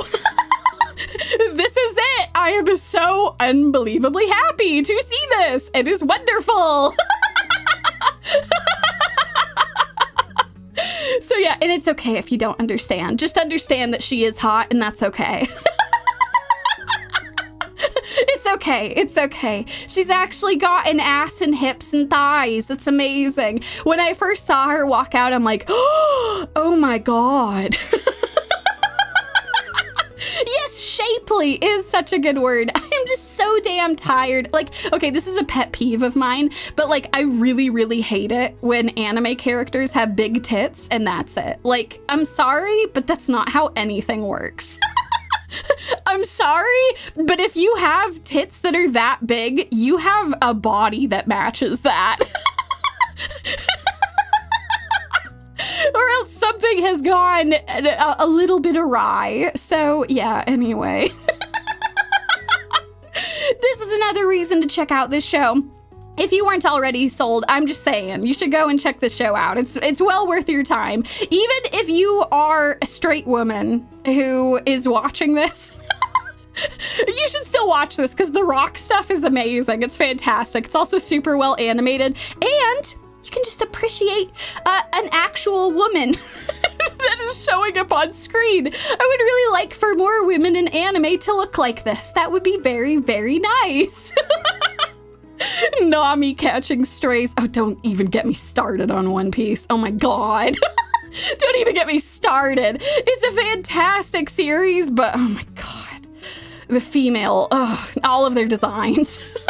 What is happening? Where did their ribs go? I don't even know, man. But anyway, this is well worth your time if you're interested in checking it out.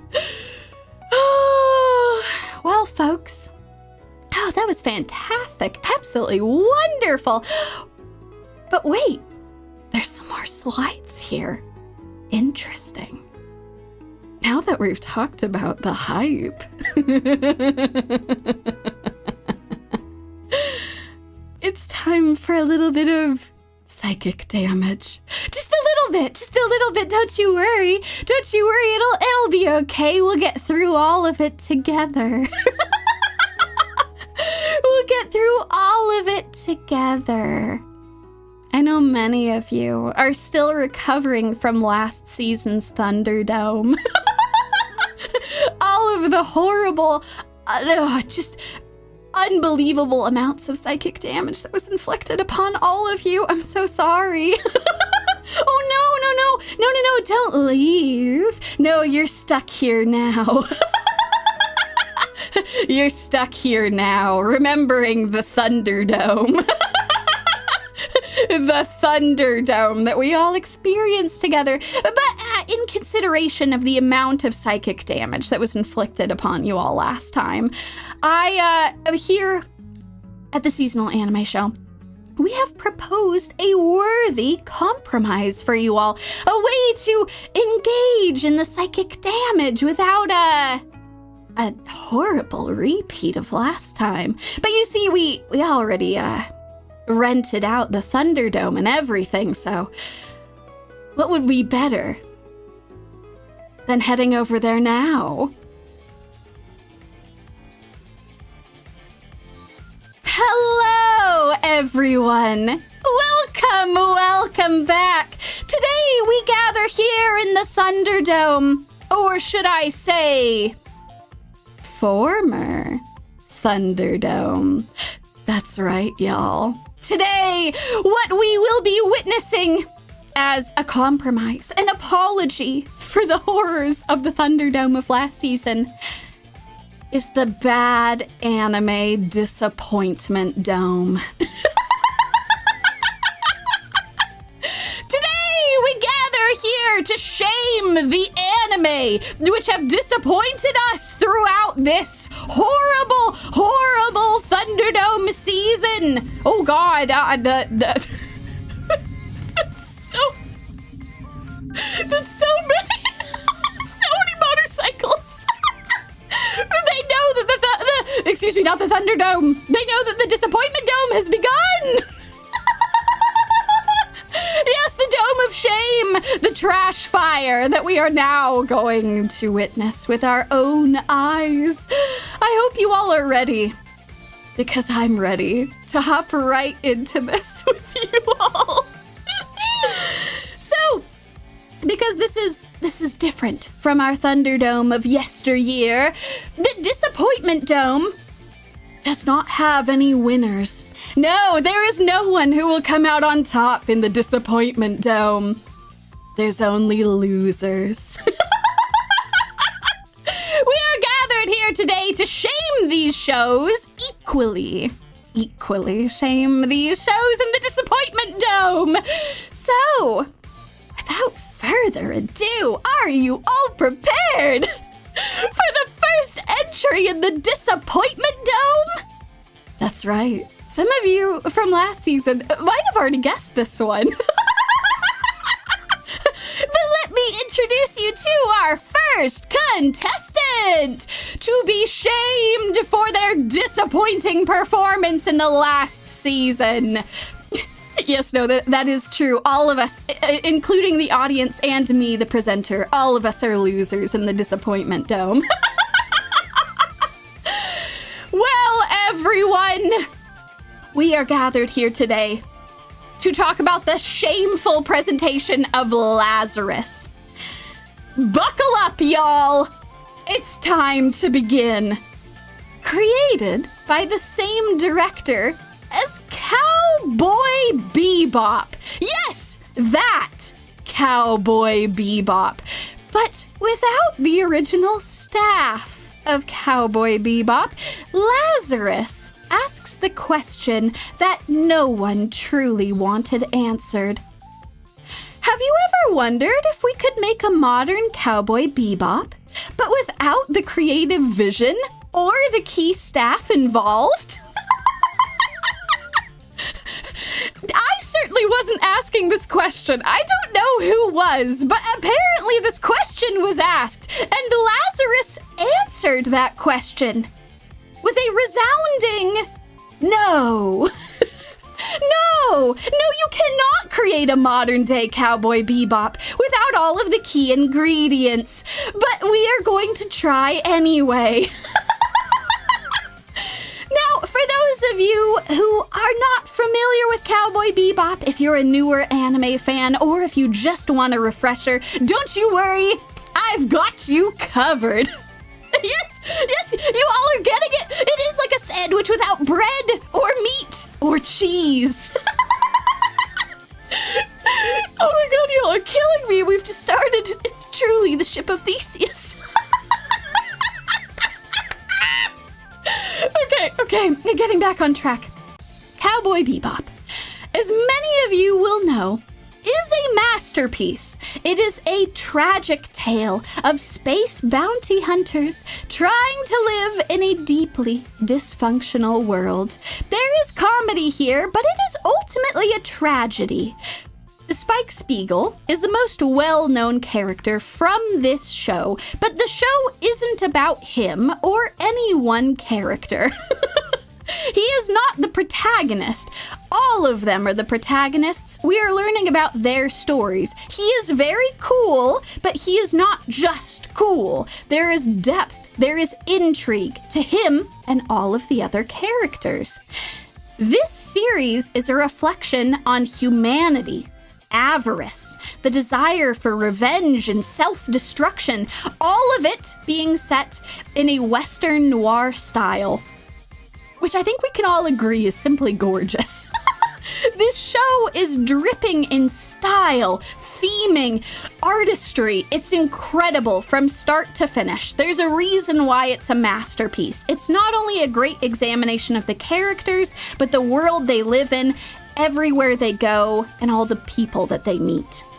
Cowboy Bebop has stood the test of time because its sci-fi setting perfectly suspends disbelief. There's a lot of things that happen in the show for dramatic tension that you kind of are just like, it's in space. It's fine. I don't think that's how guns work, but like, whatever.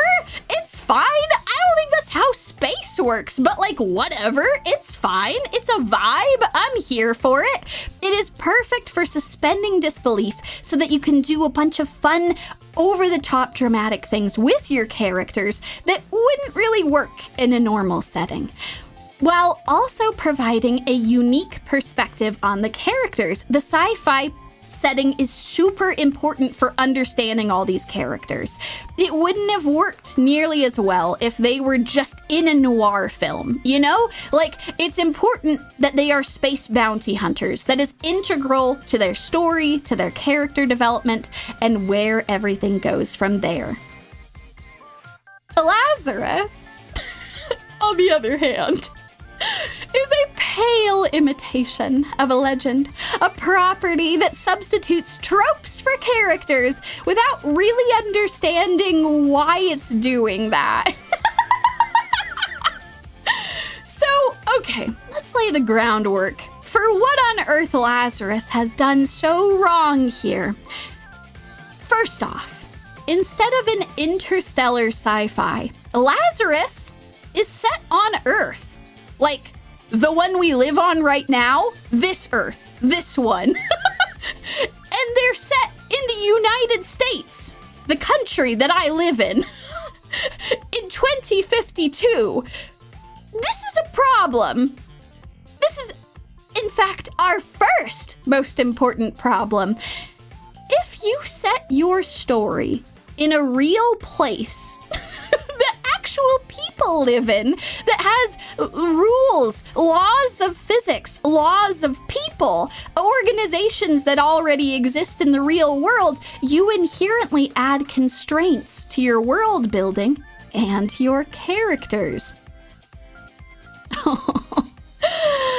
But Lazarus, oh Lazarus, it really does not want to play by the constraints of its own world. You remember all that cool shit I was telling y'all about that Cowboy Bebop got away with? Lots of really crazy fights, including guns and martial arts and all kinds of crazy shit. You remember how you were kind of able to suspend your disbelief because of the sci-fi setting where you're like, I don't know, they're in space, gravity's weird, it's fine. It's fine. Well, this show is like, nah. What if we did even crazier shit, but it was on Earth instead, and it would look super, super cool? Like, look at this dude escaping from a prison. That's amazing. And I'm like, I'm sorry. This person is trying to escape from an American prison? Did you, not know anything about the horrible prison system we have here? Do you really think that dude is out running a bunch of people with guns? I don't think that's how that works. But anyway, sure, whatever. Lazarus does not want to play by the constraints of its own world. This series is about a mad, put that in the back of your mind. Mad is kind of quotations here, question marks. Is he really mad? I don't know. A mad scientist named Skinner who threatens the whole world with imminent death for humanity's constant avarice. In particular, he has distributed, like, I don't know, a death virus or something through a painkiller drug that is widely used by, like, everyone on the planet. I don't know, in, like, 2052, they're like, everyone's addicted to painkillers, and he put, like, a death code in it. And all of them are gonna die in 30 days if they don't find him. And you're like, what?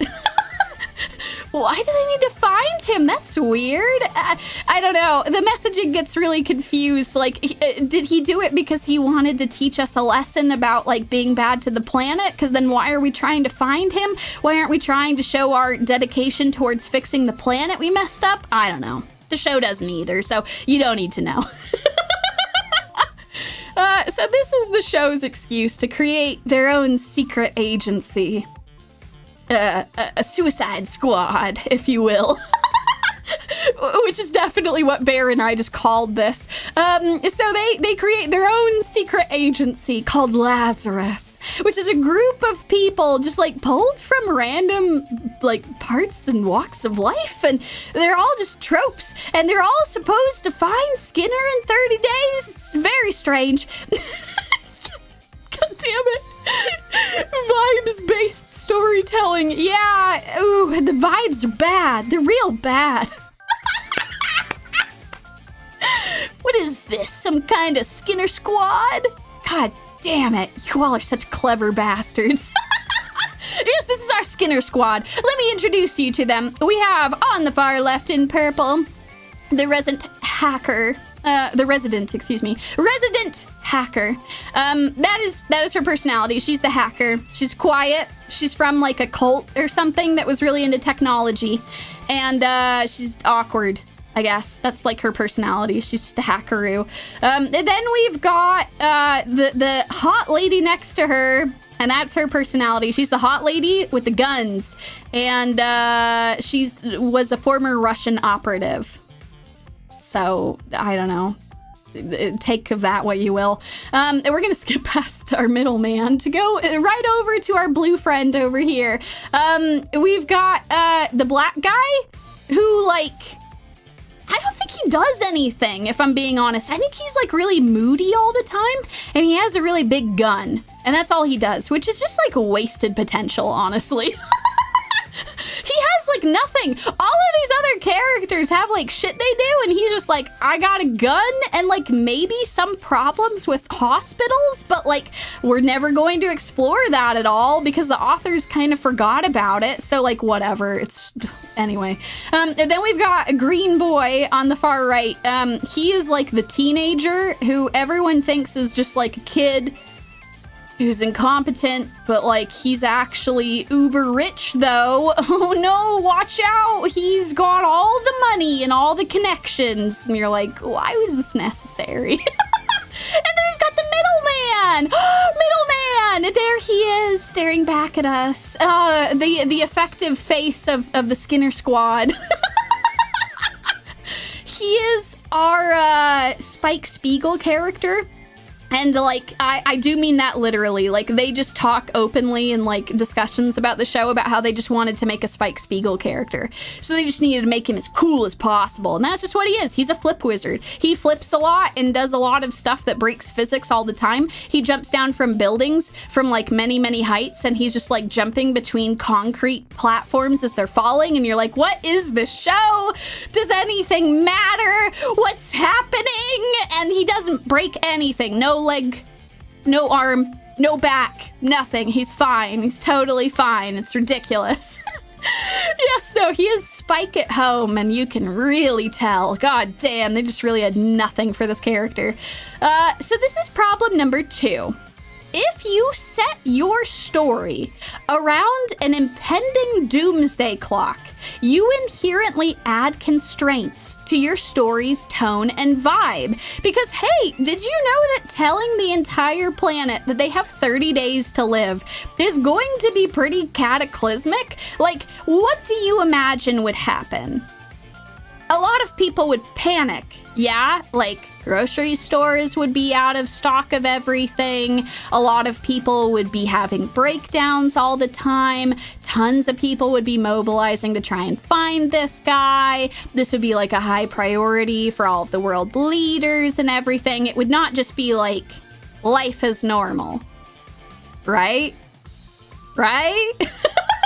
It's not like we lived through a global pandemic that wasn't necessarily this level of bad, but, like, you can kind of imagine how that would go. And yeah, the story was written after that thing happened, so you'd think they would take that into consideration. But no, Lazarus really does not want to play by the constraints of its own world. They want this to be an upbeat adventure. Everything's normal, everything's fine, no one's freaking out and running around and doing crazy shit. They're just living their lives, just preparing to die in 30 days, like you do. So yeah, despite its heavy set dressing, Lazarus is jarringly upbeat, like in a weird giddy way. Like they're gleeful about like how hype and cool all their shit is, and you're like, you have 20 days to live, my dog. What are we doing? What are we wasting our time with this shit? They just relish every opportunity to show off how cool their characters are at the expense of those same characters. None of these people are believable. I don't understand what is going through their head at any time. They have like this entire scene where they're like they have like a three-way gun standoff with like federal agents and smugglers and these chucklefucks and like... And this dude is just cracking jokes the whole time. And I'm like, nah, fam, I'm sorry. The reason that Cowboy Bebop was able to crack jokes was that it had like dramatic tension that was then relieved. And then it made sense for the characters to crack jokes. But like during the really important tense parts, they weren't doing that. He's just a flip wizard. He's a flip wizard. Look at the stupid shit. What is happening? They're just like, yeah. Have me do a flip, and then another one, and then another one, and then do it again. And just triple flip, quadruple flip. Smack that dude.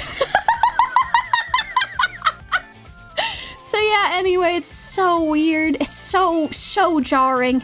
Even at its heaviest moments, like this show actually does get to like heavy shit, and it just doesn't treat it with that heavy tone. It can't help itself. It gleefully revels in how cool its characters are. Look at this dude smiling his ass off as they're jumping off of a burning seawater military encampment. This moment happens right after they have caused an international incident, which for some reason did not cause a world war, where they blew up, unprompted, a Russian military base, in which this woman who used to be a Russian military operative watched her girlfriend be shot and died. Her girlfriend was executed in front of her inside, and they just can't help themselves. They're just jumping right off of that, smiling and getting excited, and just, I don't even know what to say. I don't even know what to say to that. Oh, actually, I do. I'm sorry. I do know what to say. Hire better sensitivity writers, guys! What the hell? There were so many people involved on this project, some of which definitely have some familiarity with the queer community, and like, none of you were familiar with the bury their gays trope? I'm sorry? For those of you who are not aware, that is okay. This is not a thing really anymore. But back in the ye old days of film and TV, when there were actual factual rules about, like, you can't put this on TV because it's morally questionable, and it was a bunch of bullshit. One of the things that you could not put on TV was a gay couple living happily at the end of the story. You had to kill one of them. Maybe both of them. Both of them was probably preferable. And yeah, that's why in a bunch of older movies, that's why a lot of people joke about, it's a gay character, they're gonna die. Yeah, there's a reason.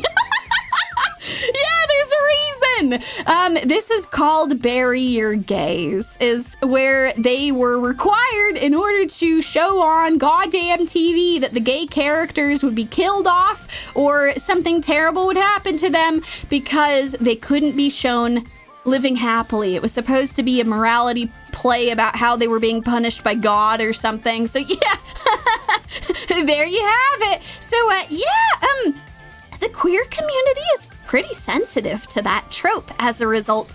This has come up several times with writers who have, in the modern age, written something where they killed off the gay characters. The only gay characters. And you're like, guys? Guys?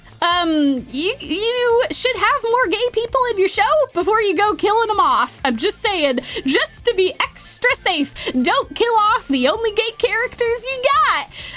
And in this case, they also metaphorically kill off her gayness, because then they make it so that she falls in love with this dude next to her, and it's not in like she's a cool bisexual way. It very much comes across as straight-coded, and that's very disappointing. That's very disappointing. I don't know if like they intended it to come off that way, because I'm all in favor of bisexual people. As a bisexual person, I think it is super cool to show like people dating like all genders. I think that's awesome, but I didn't get that impression. It was a big yikes from me. Oh God, so yeah, anyway, there you have it. The show commits just a incredible blunder. Absolutely incredible. So this is problem number 3. If you reduce your characters to hollow shells of cool, you inherently add constraints to your storytelling. Like, how good is your storytelling if you're just like, what is the coolest thing I can think of? Let's do it. Blam, let's go. What are old tropes that I should be careful about? Screw that. We're going to do it anyway. Wouldn't it be super cool if we blew up a Russian military base? Wouldn't it be super cool if we killed off the gay love interest? Oh my God. And Lazarus, oh Lazarus, really does not want to play by the constraints of its own world. I want to show this off because this dude is playing basketball and he's just jumping on another dude. to do a dunk. Like, yeah, I just gotta show off how cool I am. Oh God, it's terrible. So yeah, instead of focusing on the world that they're trying to save, the writers must make each character as cool and carefree as possible. And yeah, that predictably leads to some very flat characters that just like don't really have anything going on. And you know, now that we're talking about making cool characters that are as cool as possible, you know what this means, y'all? We need a proper antagonist, someone cool for our cool characters to go up against, to show how much cooler they are. And no, not that old scientist man, that Skinner guy that we made this whole squad about. Nah, he's not the antagonist anymore, not really. We don't care about that boring old man. Nah, we need an underworld assassin who no one has ever seen in action, but he can kill entire military platoons with his eyes closed, so you know he's super, super cool. Yeah, no, they did that. For the last 5 episodes, Skinner kind of stops being the primary antagonist. Even though everyone is still gonna die in a couple days, the primary antagonists become this crazy assassin who is seen here just shooting like point blank at a car. Isn't that so cool? He just doesn't even care. He's obstructing traffic and everything. And also the United States military, which like, okay, as someone from the United States, I could kind of get on board with the United States military being the primary antagonist. But like, come on, this late in the production, it wasn't even earned either. It was really stupid. It was only like one portion of the military. Like, oh my God, so stupid, so stupid. So colossally stupid. You had the United States military to work with. Come on! You're setting this in the real world. When have they not been the antagonist? I mean, there was that one time where we helped out with like a world war, which we were kind of like, I don't know, they did that at like the last minute, and only because their hand was forced. They would have been totally fine with things going a different way. It didn't matter to them what happened in Europe. And then they're like, oh no, you messed with our stuff. We're messing with your stuff now. And you're like, oh God, what are we doing? So yeah, thankfully we did actually get involved in a thing that was actually important, but the rest of the time, I don't know.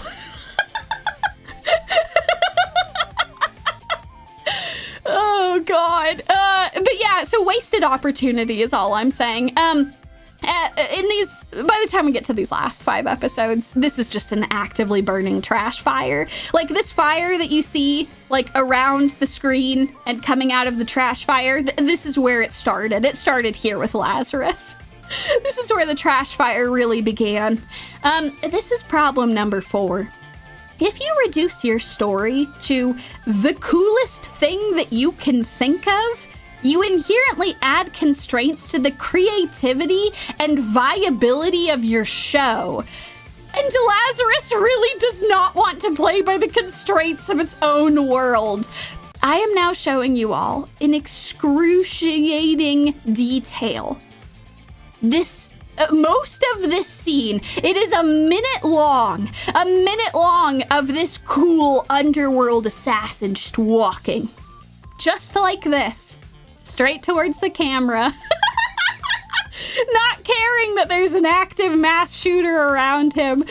He's just so cool like that. He's just awesome. He's just stepping over bodies like it doesn't even matter. Nobody knows who he is or where he's going, but he's going.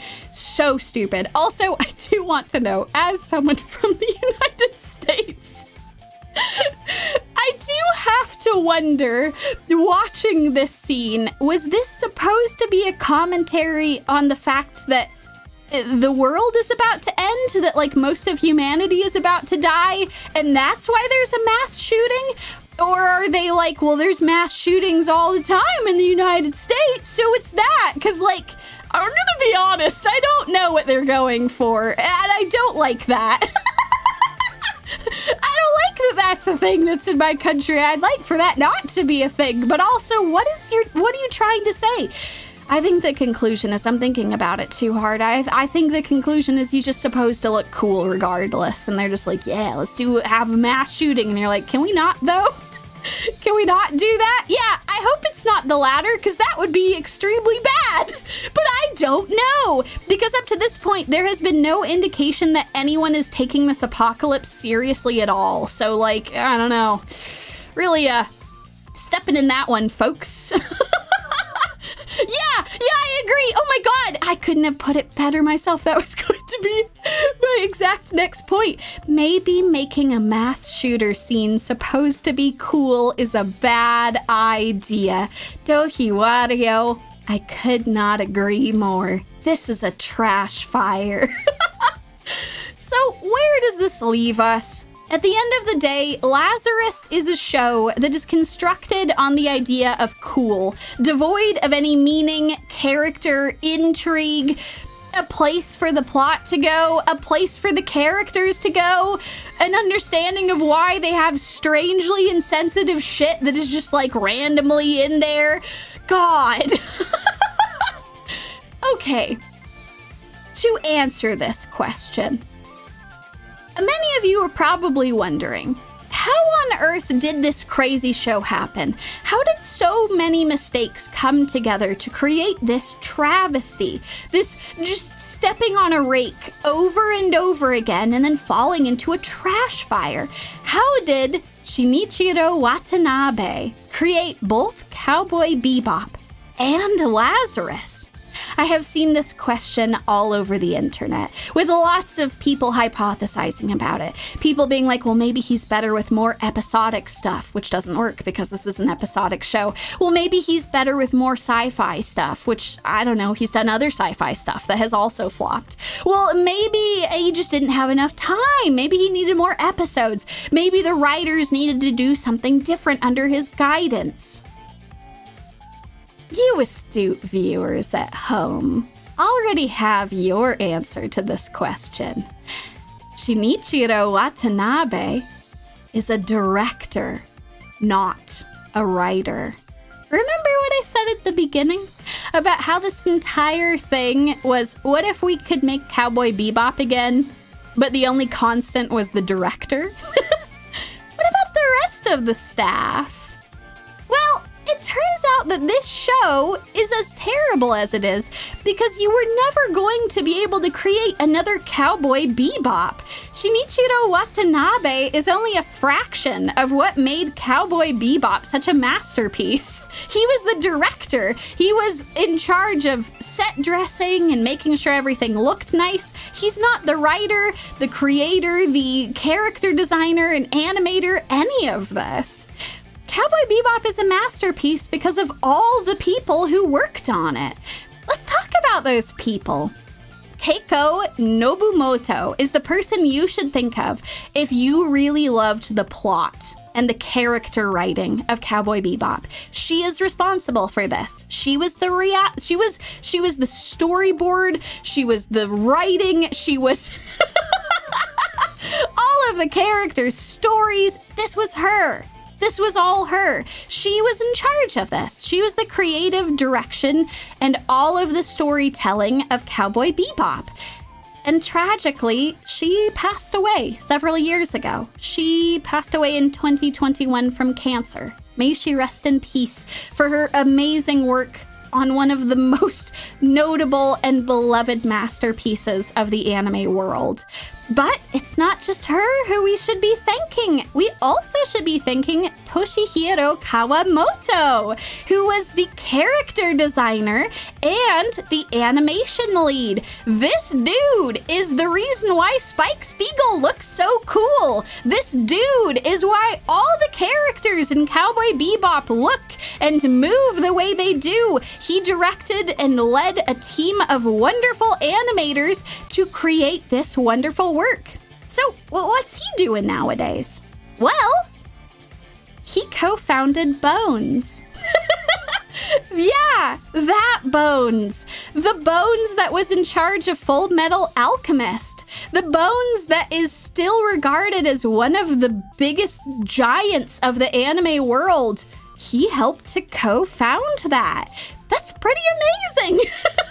He went on to do some really incredible things. He is still alive, doing absolutely incredible stuff. And we also need to thank all of the staff at Sunrise, who, when Cowboy Bebop and a lot of these properties were being made, they weren't individually credited for their work. They were all credited under a pseudonym, Hajime Yatate. How sad is that? There's a lot of really wonderful people who all work to make Cowboy Bebop into what it is, turning it into a masterpiece, and they're all just known under this one pseudonym.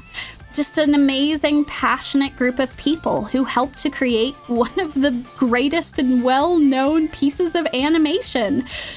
I don't know. That makes me really sad. I think that I really hope that they have been able to continue doing what they do, whether it's at Sunrise or other animation studios, because the animation world is really, really tough, and a lot of people have not been properly credited for their work on a lot of projects. And I just want to sincerely thank all of the hardworking people who created Cowboy Bebop, because all of their sweat, tear, and blood went into that production. And this is how we will remember them. So I hope that we have been able to continue to see their work all across the industry. And it is important to remember these unsung voices. Excuse me. Added an extra G there. Unsung voices and heroes of the animation world. It's incredible. Absolutely incredible. So Lazarus may have failed to convey any message. But its production is a cautionary tale on crediting a single person with a show's success. Nobody, at the end of the day, should have thought that the director would be able to replicate the success of Cowboy Bebop. That was just never going to happen. I think y'all are right. They probably were trying to bring in investors with this, and I don't know. Was it worth it? I don't think so. I don't think it was. Oh, Deku. Oh, man. You're bringing up something that's actually a really sad point. There's actually a controversy about the music in Cowboy Bebop. It is very good. It is extremely good. But it was found out that the music in Cowboy Bebop that you all know and love was blatantly ripped off from other content creators, other musicians, people who had uploaded their hard work online. The person who was in charge of Cowboy Bebop's music was not completely honest about where a lot of the music was coming from. So I would say if you loved the music from Cowboy Bebop, definitely go look up that story, because all of the people who were involved, who actually made that music that you heard and you loved in Cowboy Bebop, please go and check it out. I know, isn't that sad? I was not familiar with that for a very long time, and it is a blight on Cowboy Bebop's name. It is a very tragic thing that happened because so many wonderful, passionate people were in charge, and then the person in charge of the music. This is why protecting creators is very important. It's very important when people create things that they love that we try to protect them so that they are not ripped off. Because yeah, you're right, the music is absolutely wonderful, and I hope that doesn't detract from like watching it and enjoying the music. It's just there are other people that you can go and check out who were responsible for that, because they were very, very talented, incredible jazz musicians who are the reason why that show sounded as good as it did. And they deserve all of the credit for that. So yeah, there's a bunch of really good articles about it. There's a bunch of people involved. So I would definitely go and take a look just to grab all the names of folks. I'm actually really happy that you brought that up. I was going to have a whole slide dedicated to that, but I wasn't sure how to shoehorn that in. So thank you for asking about it. That is something that I have very strong feelings on as someone who is a creator and who just wants people to be treated well for the hard work that they do. So yeah. Oh no, Firo! If there's one thing we can say amongst the anime Adult Swim have announced, at least it's better than Uzumaki. Damn. You are right. It is better than Uzumaki. Adult Swim has really not been crushing it with this shit. Oh my god. So yeah, I hope that you all have taken something away from this. That like, it is important not to think of productions like this as belonging to one person. Directors are very important, especially for like the creative vision and the look and feel of a show, the pacing of it. A lot of that does come down to the director. But there's so many people who make all of the wonderful things that you love to watch and read. So yeah, I just wanted to make sure to spotlight as many of those people as possible because they all did such an amazing job. If you want to learn more about this insane show without wasting your life watching it like I did, I would highly recommend the Reddit discussion threads for this show. Reddit is a gold mine when it comes to trash like this. Oh my god. I now humbly present to you some highlights from the final discussion thread. Episode 12, or was it 13? Did they get... No, I think it was only 12 episodes they got. Maybe it was 13. The final episode of the show. God, I've lost all track of time. I watched every single one, and yet... It feels like an eon. So yes, these wonderful people, including such commentary as, "That sure wasn't anime, all right." Can we even be sure of that? Such great questions. Such wonderful questions about the show. I don't know that we can be sure of that. The pictures moved. There was lots of flip wizarding. Was it an anime? I don't know. I don't know. We'll never know. Also, this wonderful nugget. So, was it worth it watching this show?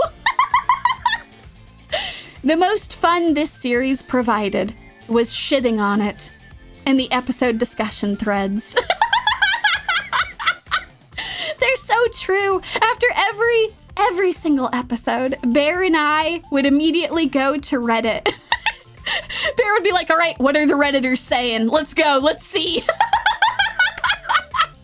and we would delight ourselves reading through. It was so great too because so many people there will gather things that you might have missed because it was so mind-bogglingly bad. And then you're like, oh shit, that's right. That was a thing that happened in the episode. That's so bad. And last, oh, but certainly not least, one of my favorite things I have ever read in any discussion thread ever on any property, something that is worthy of its own copypasta, is this beautiful comment. I have removed the name of this person because I do not want to shame them. The words you have written are so naive and beautiful. It really is incredible. It must be discussed properly. If only they could have made this into 20 episodes, take their time looking into the characters themselves, and actually come up with a better ending. It could have been Anime of the Year. I love this comment. I love this so much because it essentially says, if only they had made a different show. If only they had made a better show with better writing, more time, more character interactions that were interesting in any capacity, a plot that made any sense, with an ending that was any good, it could have been Anime of the Year. Blessed person, whoever you are, out in the ether who has written this comment, I appreciate you. I appreciate you for this. This is a very lovely, if not naive, thought. It is pure copium, but it is the best kind of copium. The most raw, most I wish this show was better than it was energy. If only this trash was a masterpiece, then it could have been Anime of the Year. And unfortunately, it was trash. But thank you for your comment. I have this saved on my phone. I look at this comment regularly. I love it so much. I will definitely 100% be using this as a copypasta in the future. So in case you're wondering where this came from, it came from the discussion threads of this stupid goddamn show. Yes, exactly. The internet alchemists turning trash into gold. It's so beautiful. It's so good. I love it so much.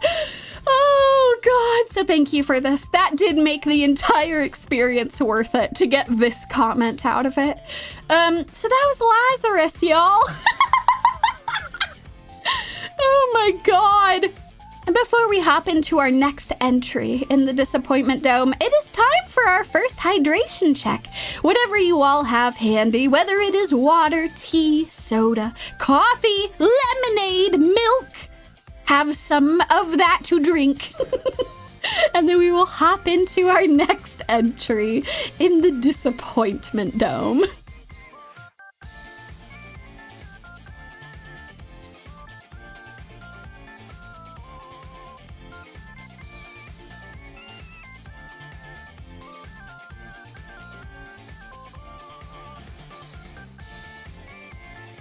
Oh, man. Oh, that was some good water. Oh, I drank a lot. I'm probably gonna have to go have a bathroom break at some point here. But it's fine, it's fine. It's all part of the Disappointment Dome experience.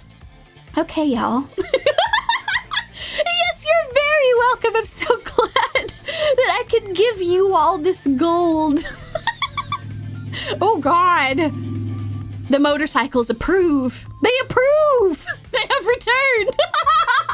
Every time we're about to start a new show, they're here. They're ready for it. Oh, God. All right. Are you folks ready for the next entry in the Disappointment Dome? It actually might surprise you. Some of you, very astute viewers, had already been writing me about some properties that you saw in the thumbnail. Don't you worry, we'll get to all of them. But first, a show that I think will surprise some of you that it is even on this list. But I assure you, it deserves to be here. It's time for ZatsuTabi! ZatsuTabi, that's Journey. What on earth is this doing on the list? Some of you might be asking. Oh, but don't you worry. Don't be deceived by the cutesy moe appearance of this show. It is just as deserving as Lazarus in the Disappointment Dome. Oh, where to begin? What to begin? Oh, yes! No, I also thought it had promise! I was quite intrigued by this show, and oh, how disappointed I was. So, we're talking about ZatsuTabi. Not just because it was a disappointment, but because this is a point of pride. ZatsuTabi has stepped onto my turf. I am a connoisseur of cozy slice of life. You came into my house and started shit, ZatsuTabi, and I will end it. I will end this shit here and now. Okay. So, in the same season that we had Mono, which I have talked at length about how much I loved, it is a gorgeous slice of life with tons of travel across Japan, eating tasty things, doing crazy skateboarding tricks, and chasing or running away from ghosts. In that same season, we got ZatsuTabi, the travel show that disappointed manga and anime fans alike. Okay, so let's explain what the hell this property even is. So, the original ZatsuTabi manga, it is a reflection of the author's own journey of self-discovery and confidence, traveling all over Japan, especially during a period of turmoil and a deep depression. It is very autobiographical in a lot of ways, and it's very lovely for that. It's not a masterpiece by any means, but it is highly effective, giving you a feeling of quiet contemplation and wonder in every chapter. Just look at these manga panels. It's not a masterpiece, but it's got the right vibe for this kind of story. We've got the first couple of panels where you can see how utterly depressed this mangaka is.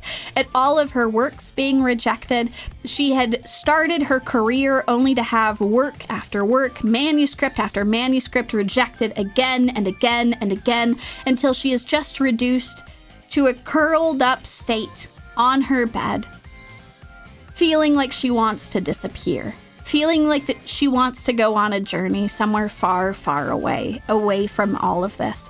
There's a lot in just this one manga panel. You can tell how depressed and just utterly devastated this poor girl is as she notices something that might change her fortune. And then in the right-hand side, this is her actually taking a chance. She goes on a journey by herself. She goes off to God knows where to go and check something out, and she starts finding herself along the way. She realizes how many wonderful places there are that she had no idea about that exist in Japan, places that she can travel to either by herself, with her friends, whether they're a fellow mangaka or just very, very important people in her life. It is a really good vibe. It is very comfy. It's very nice.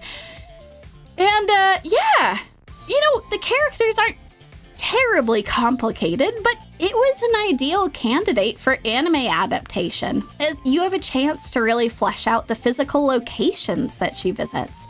This is a really cool chance to take a travel manga and turn it into a beautiful travel anime. I think it's amazing. Yeah, right? The premise is really cool. I really love this idea, and I think the manga is very good at executing on this. Especially if they could maintain the quiet, contemplative nature of the manga, while also providing beautiful Yuru camp or Mono-esque scenery. Oh my god, this would have been a slam dunk. I could have been talking about Mono and this at the same time. So, how did ZatsuTabi do? Why are we talking about it now? So let's go take a look, shall we? I now present to you actual 1.0 footage from her on an adventure. Her first adventure. It did poorly.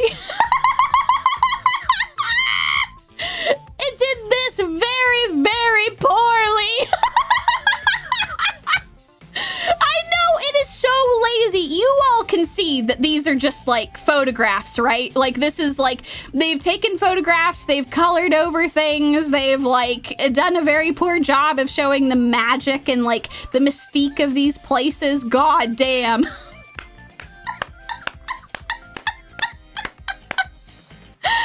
Did they edit her into Google Earth?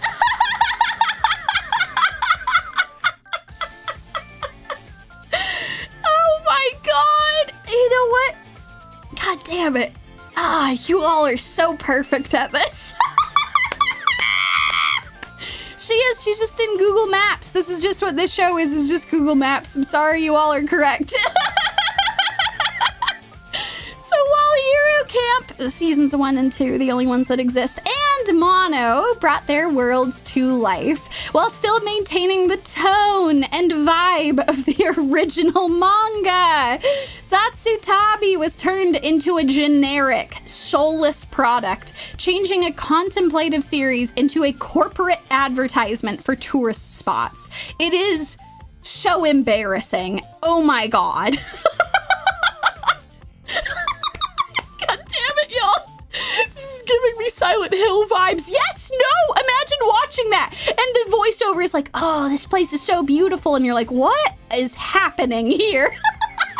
Firo, this is me when I'm sad and I just want to go stand around in random places in town that look equally sad. And this was supposed to be hopeful, magical. It's crazy. It's absolutely insane. Absolutely insane.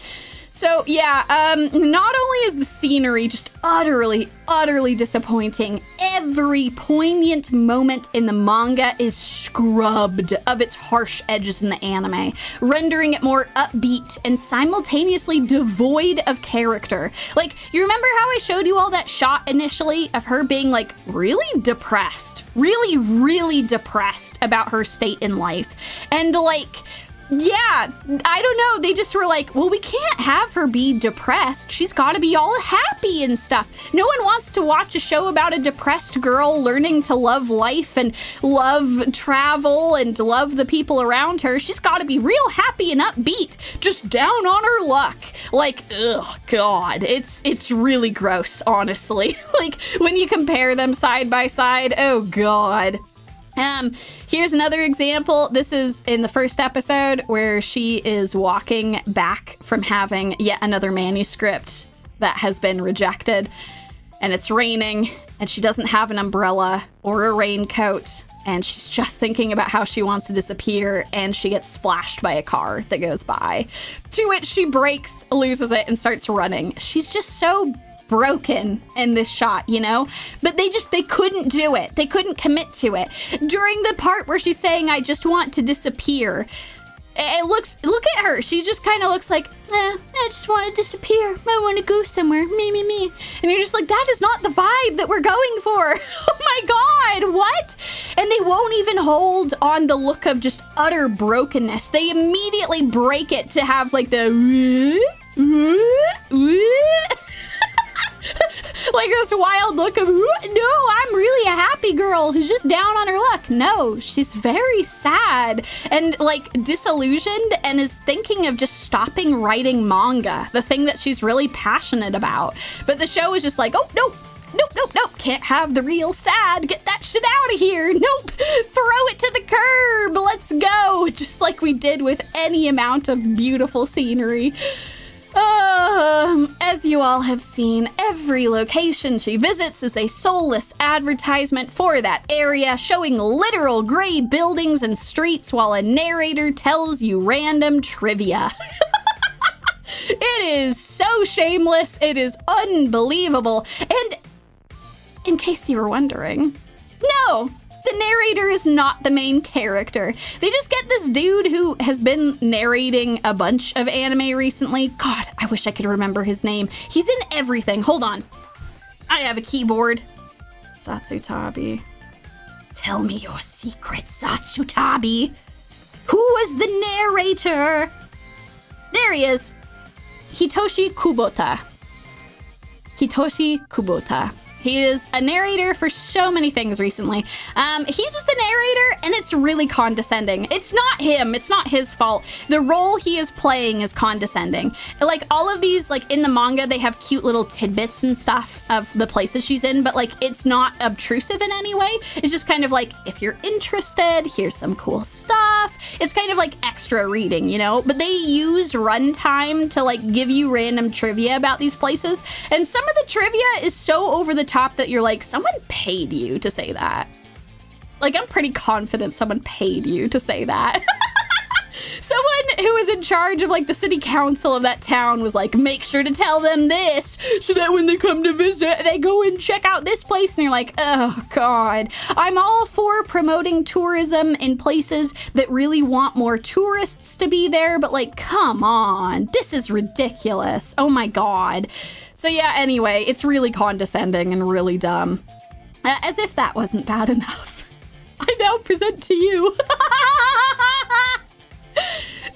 much of the actual scenery, which, besides being photographs and Google Maps, it is just like actual video of these places, or like really weird CGI that's put over the top of it. Like, what is happening to this waterfall? What's going on? What's happening? What's going on? I don't know. I don't think they know either, but this is what's happening. I know, doesn't it hurt? Oh my God, it's so bad.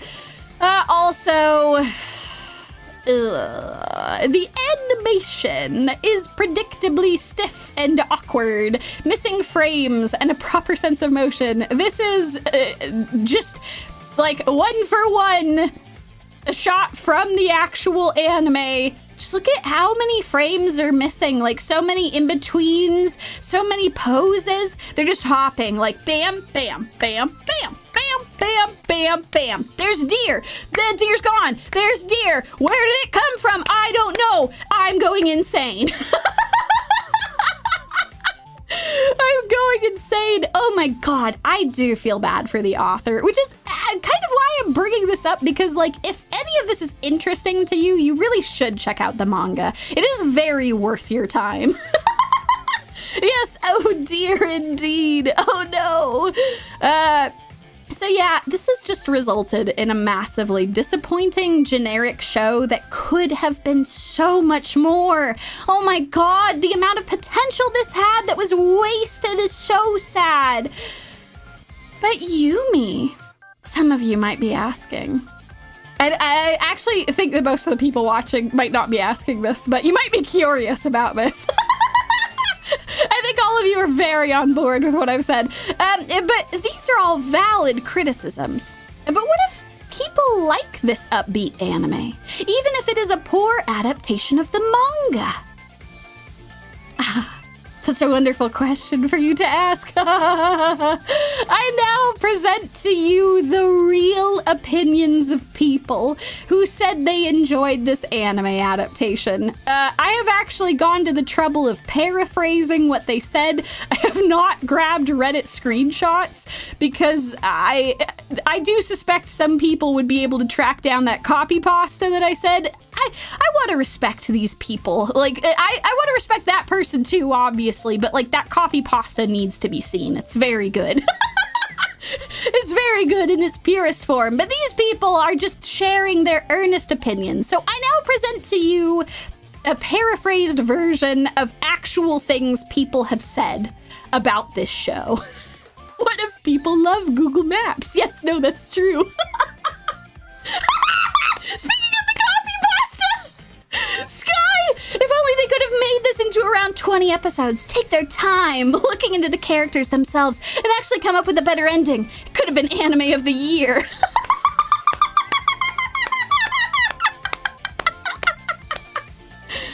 Oh, I'm so happy that I can give this to you all.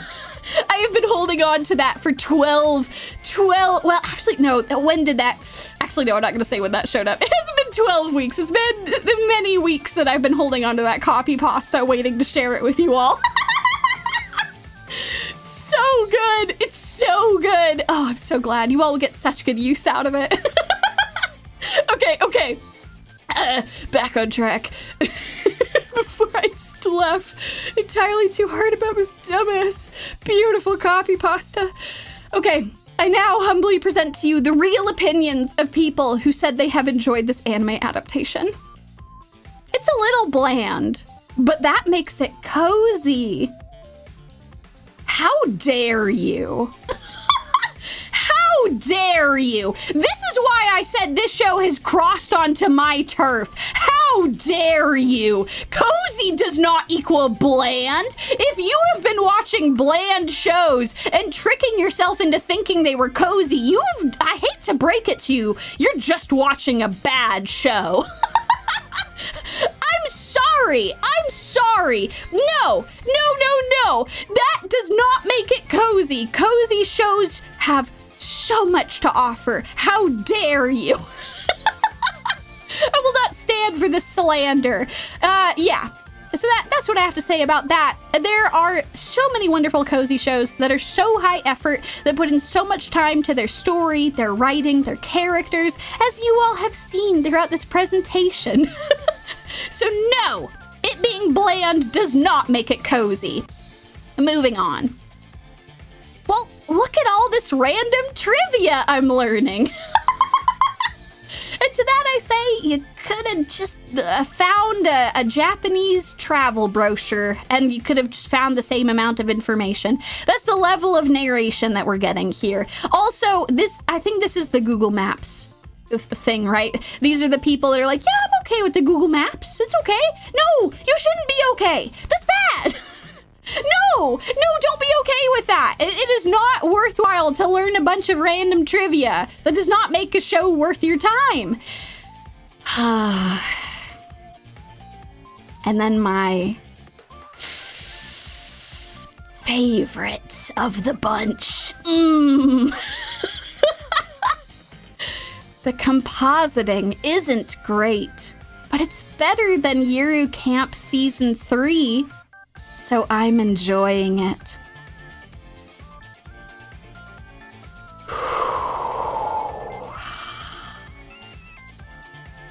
Y'all, we need to talk about this one. This is a travesty.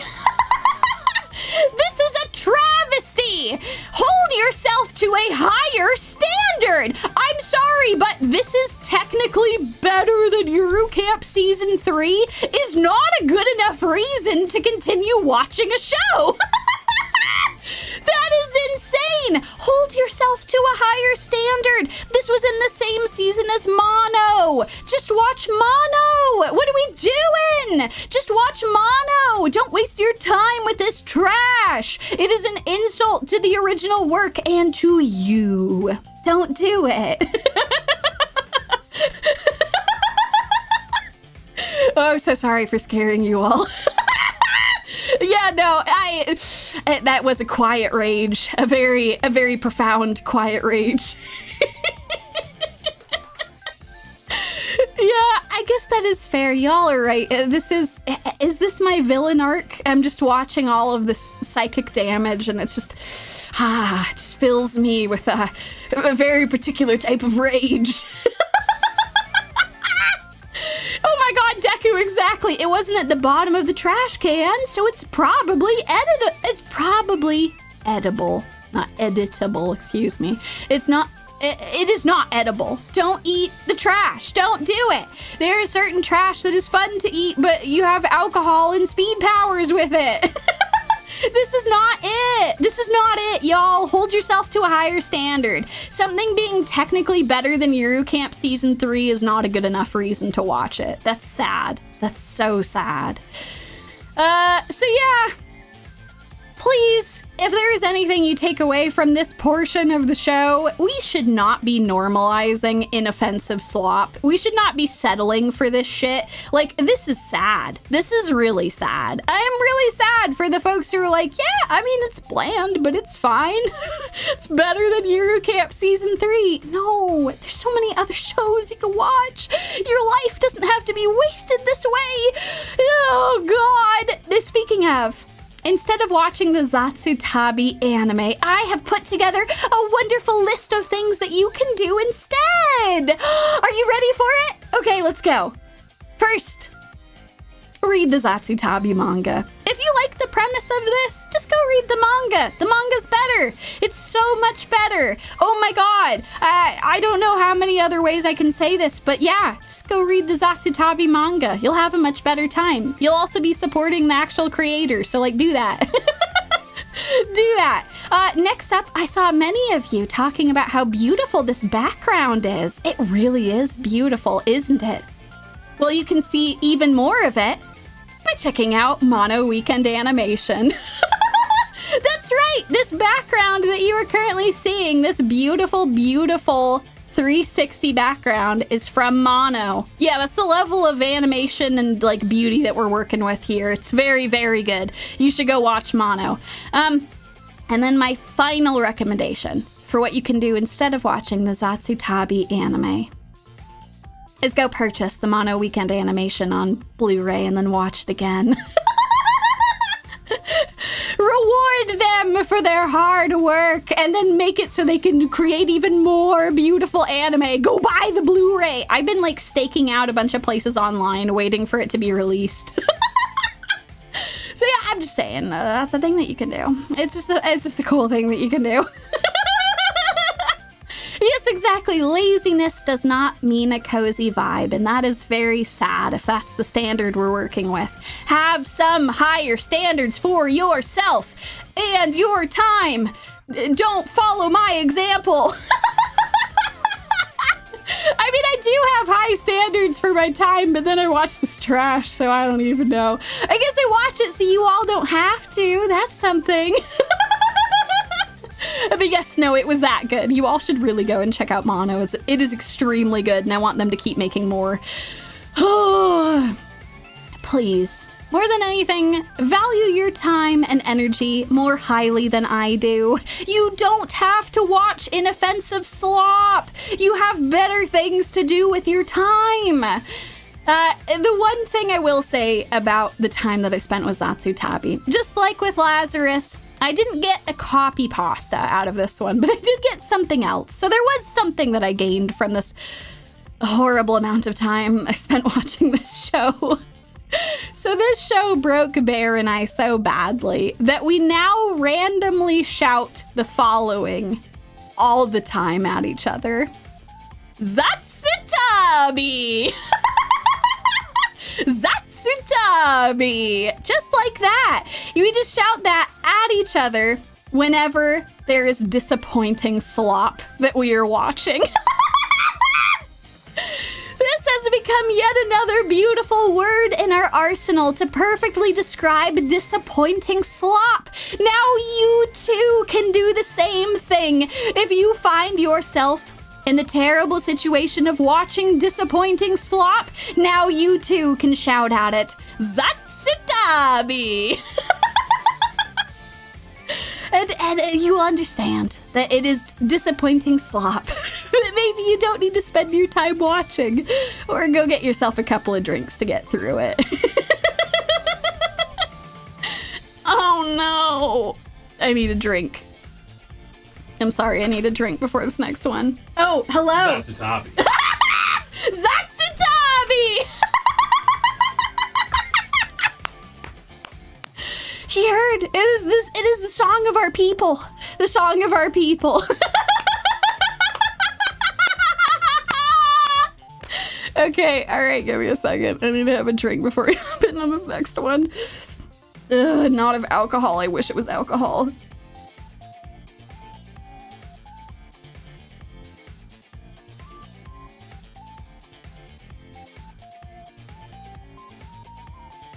Okay. Our next entry on the Disappointment Dome. Oh, God. Okay, many of you might have spotted this in the thumbnail.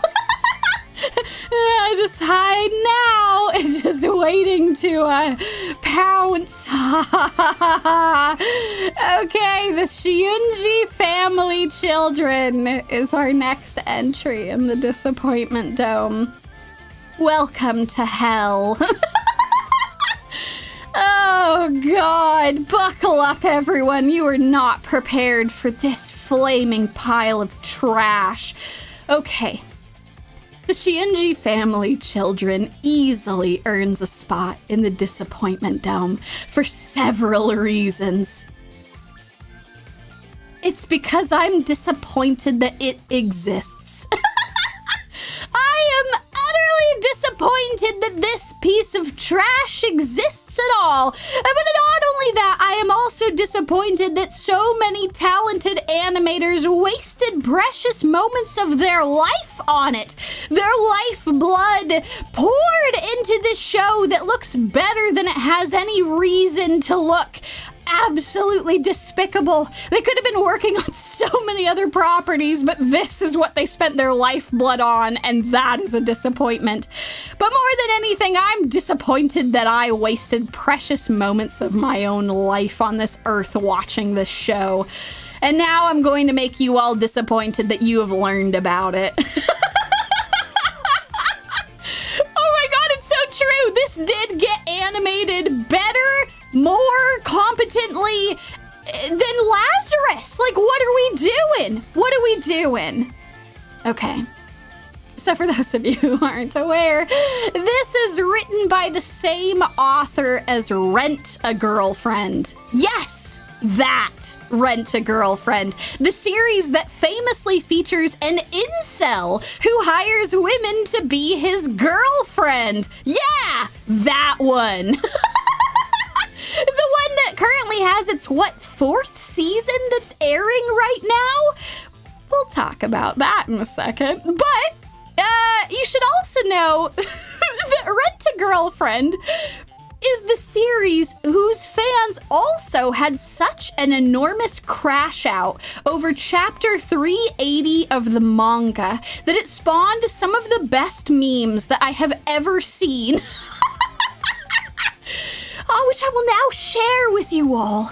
I am once again recommending a legendary Reddit discussion thread from the beautiful bastards at r/manga. Many blessings upon their fine households for the amazing work they do eviscerating this show every single time that a new chapter is released. Oh, but the discussion thread for chapter 380 was one of the hardest fits of laughter I have had in ages. I will now provide a sample for you all. Oh, let's go. It features such hits as... If only they could have made this into around 20 episodes. Take their time looking into the characters themselves and actually come up with a better ending. Then it still would have been trash. Oh, thank you, Sky. Such a wonderful comment on this. Oh, God. But in addition to that, we also have some more wonderful hits. Don't you worry. I will give you a TLDR. But first, I'm just gonna drop you in. Let's go. Are you prepared? There is no safety net below us. It's time to go. LOL, she will never be with Kazuya, the main character, because she herself is the author's 2D girlfriend. Being NTR'd by your series author is crazy. You've heard of 4D chess. Now get ready for fourth wall cuckolding. So many of you might be wondering, what the hell did I just read? Don't worry, there's people in the comments asking the same thing. Reddit recommended me the post of this subreddit. I have zero idea about Rent a Girlfriend, nor do I plan to read or watch it. I watched the first episode and I fell asleep on the second half. But what the fuck did I just read?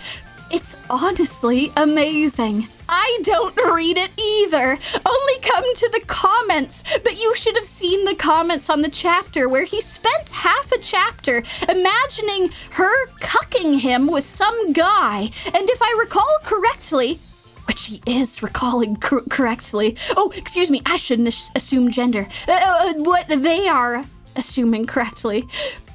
getting aroused by it. Yes, the main character did canonically get aroused at the thought of the rent-a-girlfriend cucking him. It was a very infamous chapter. There's also later on when the main rental girlfriend girl kissed him, and it looked like they'd go out only to immediately ghost him for like a couple of months in a time skip. Amazing! Simply amazing! And now I present to you all a summary of chapter 380.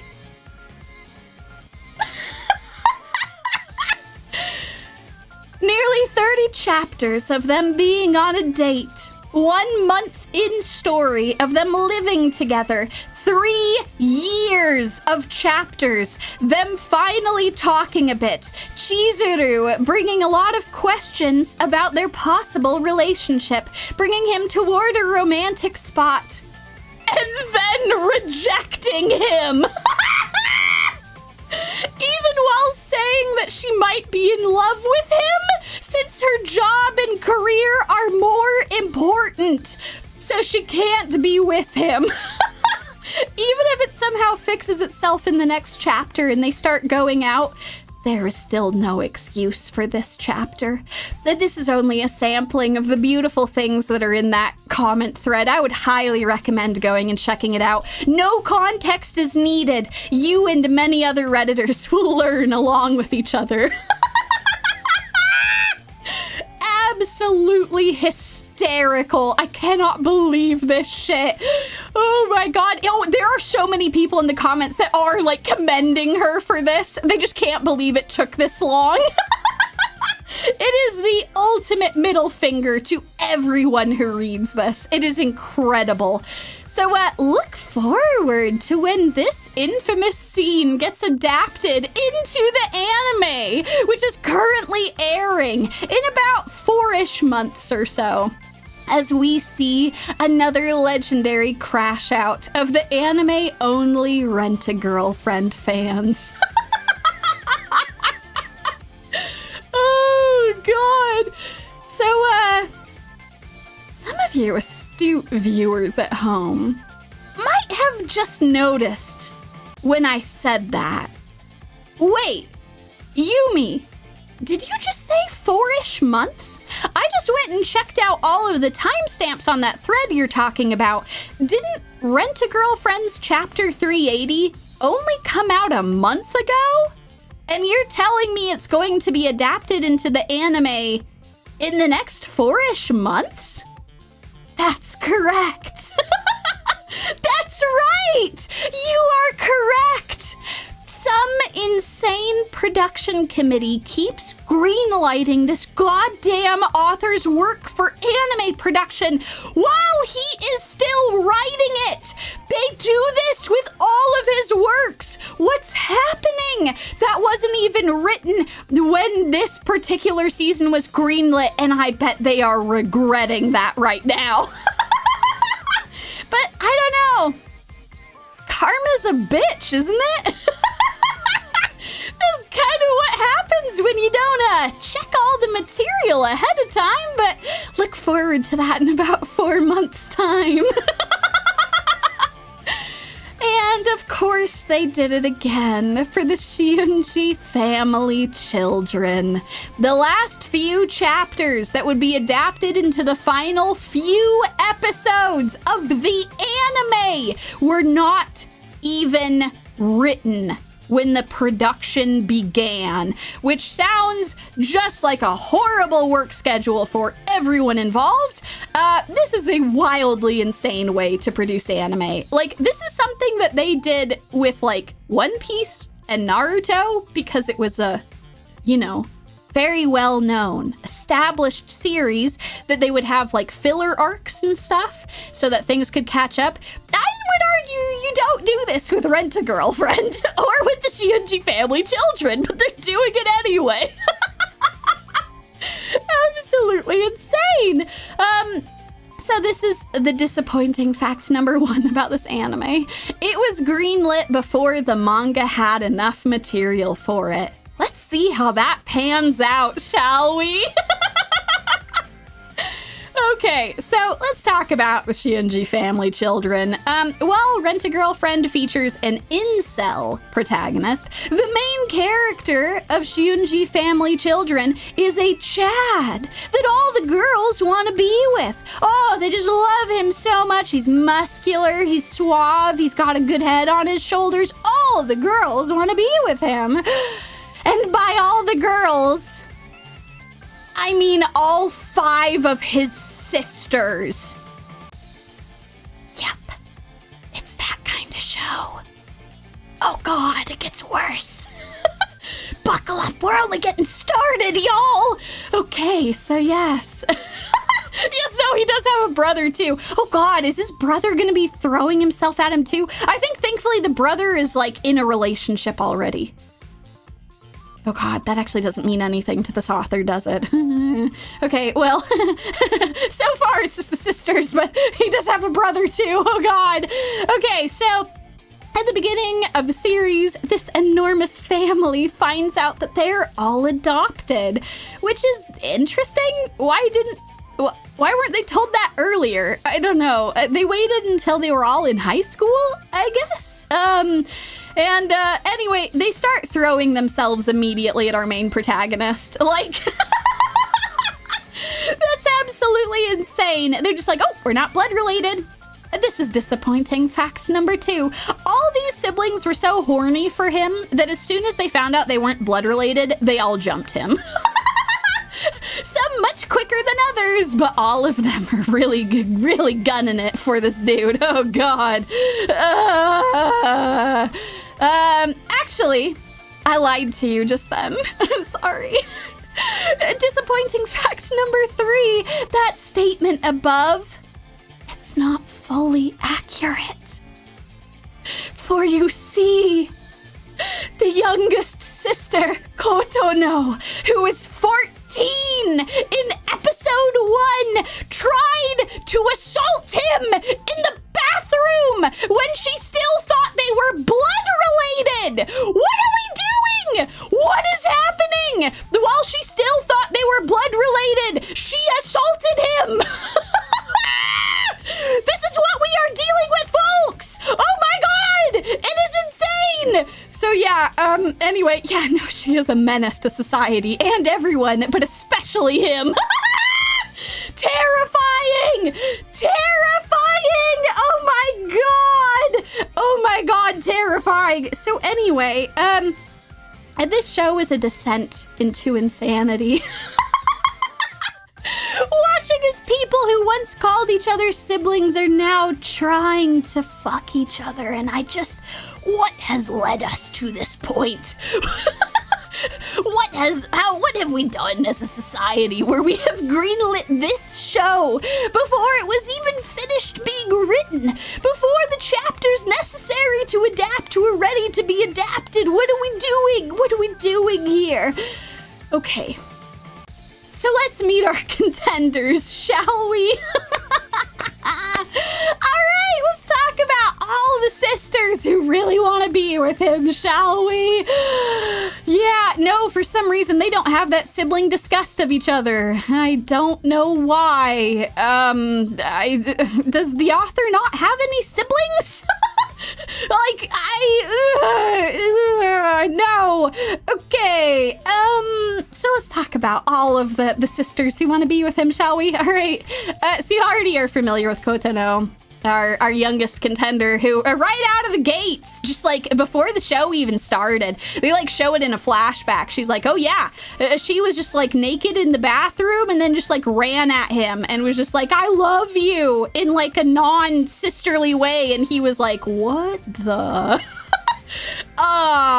No, thank you. I'm leaving now. And then, yeah, essentially her entire shtick is that, well, I've been in love with him even from when I thought we were blood related, so I should get first dibs.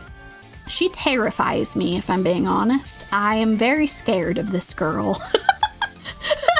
Yeah, no, I agree. I unfortunately think that even the character development Copypasta cannot save us, but it can sure try. Okay, next up, our next contender is Seiha.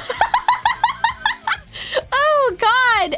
Seiha is, for all intents and purposes, the author insert character because she just does not talk like a human talks. She just constantly spits out facts about how it's actually totally fine for siblings to want to be together, and about how there's all sorts of laws that could totally make it work, and how, like, just, you know, biologically it's totally chill and fine. Yeah, she just kind of, like, speaks with the cadence of, like, a very frustrated author who's like, don't send me hate mail for this, okay? It's totally fine, all right? Seiha said it was so, and she's got glasses, so you should definitely listen to her. And listen, I have glasses. And I do think that some of the things I say are worth listening to, but not all the things I say. The glasses do not make you wiser. They just mean you have bad eyesight. And also she has bad taste and bad brains, and I do not like her. I do not like this author mouthpiece whatsoever. I do not like this insert character. She's very strange, and I do not like whenever she opens her mouth. Okay, and next up is Oka. Oh, Oka. Oka. Oh, my word. She is, before the series starts, under the impression that she is the twin sister to our main character, because the two of them, I don't know, were like born on the same day or something. Anyway, then she finds out that she's not actually related to him, and then she's like, ooh, well, I really get along with him a lot. I think I like him romantically. Which is a wild leap. I feel like your twin would be like the least likely of all of the sisters to go after you, because like they spend disproportionately a lot of time with you, and like that would be really weird, right? But no, she's like, no, I know him better than anyone else, so I am the most worthy to be with him. She is so crazy about this that this, oh my god, this crazy girl just like, I don't know, leaves in like a bit of a huff from the house after realizing that all of her sisters are also pursuing this dude. And she angrily goes to Mount Fuji by herself without telling anyone she's doing that, climbs the mountain by herself without telling anyone she's doing that, because she wants to get to the summit where she'll meet her fated partner, just like her mother did. And I guess adopted mother, like this is the romantic story of like her parent, her father, shitty father, and the adopted mother who is now dead. So like... So, like, she's like, well, my adopted parents met atop Mount Fuji when, like, adopted mother wasn't feeling well, and the adopted father carried her down the mountain. I will do the same thing. I will also climb Mount Fuji, and I will also become unwell, and I will meet my fated one. Well, no, she doesn't meet her fated one. Yes, she does slip and fall off the damn side of Mount Fuji down a cliff. She survives for some reason. I mean, it's not the entirety of Mount Fuji, but she falls from a pretty considerable height and is like relatively okay, but like her ankle is twisted or something. I don't know. I think she should have been pasted, but like whatever. I guess this is Lazarus like rules that we're playing with here. But anyway, so she falls from a great height at Mount Fuji.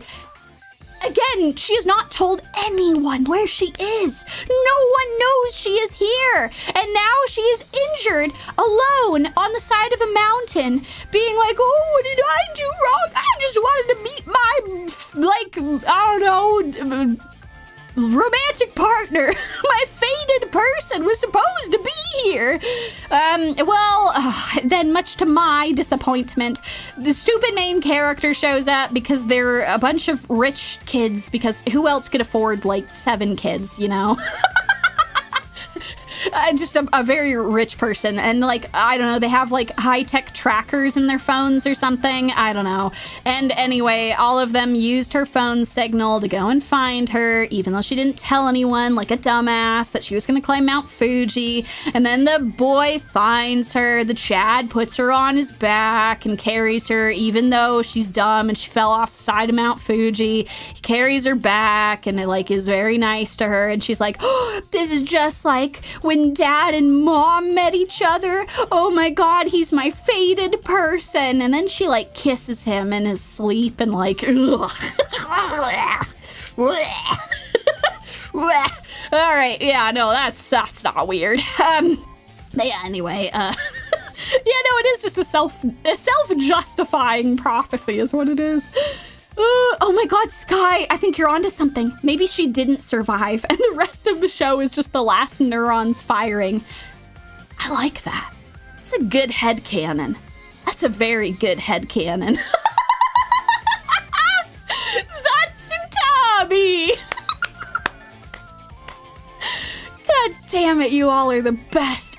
You all understand what we do in here. ZatsuTabi!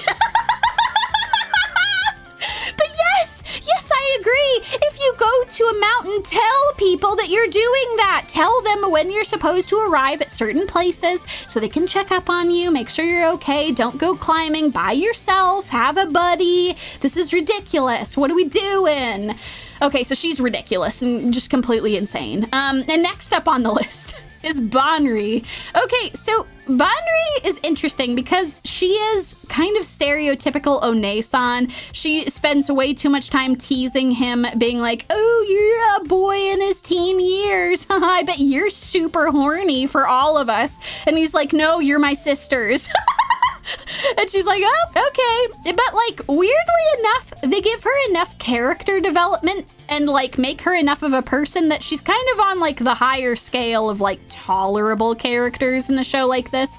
Like at the end of the day, it does kind of come across as her just like taking the piss out of everyone, you know? Like I'm sure that she's secretly super into him, but she kind of is just like the older sister who's taking care of everyone. So like, I don't know. I guess that's fine. Also, there's many scenes where her tits do things that tits don't do, and it's very funny.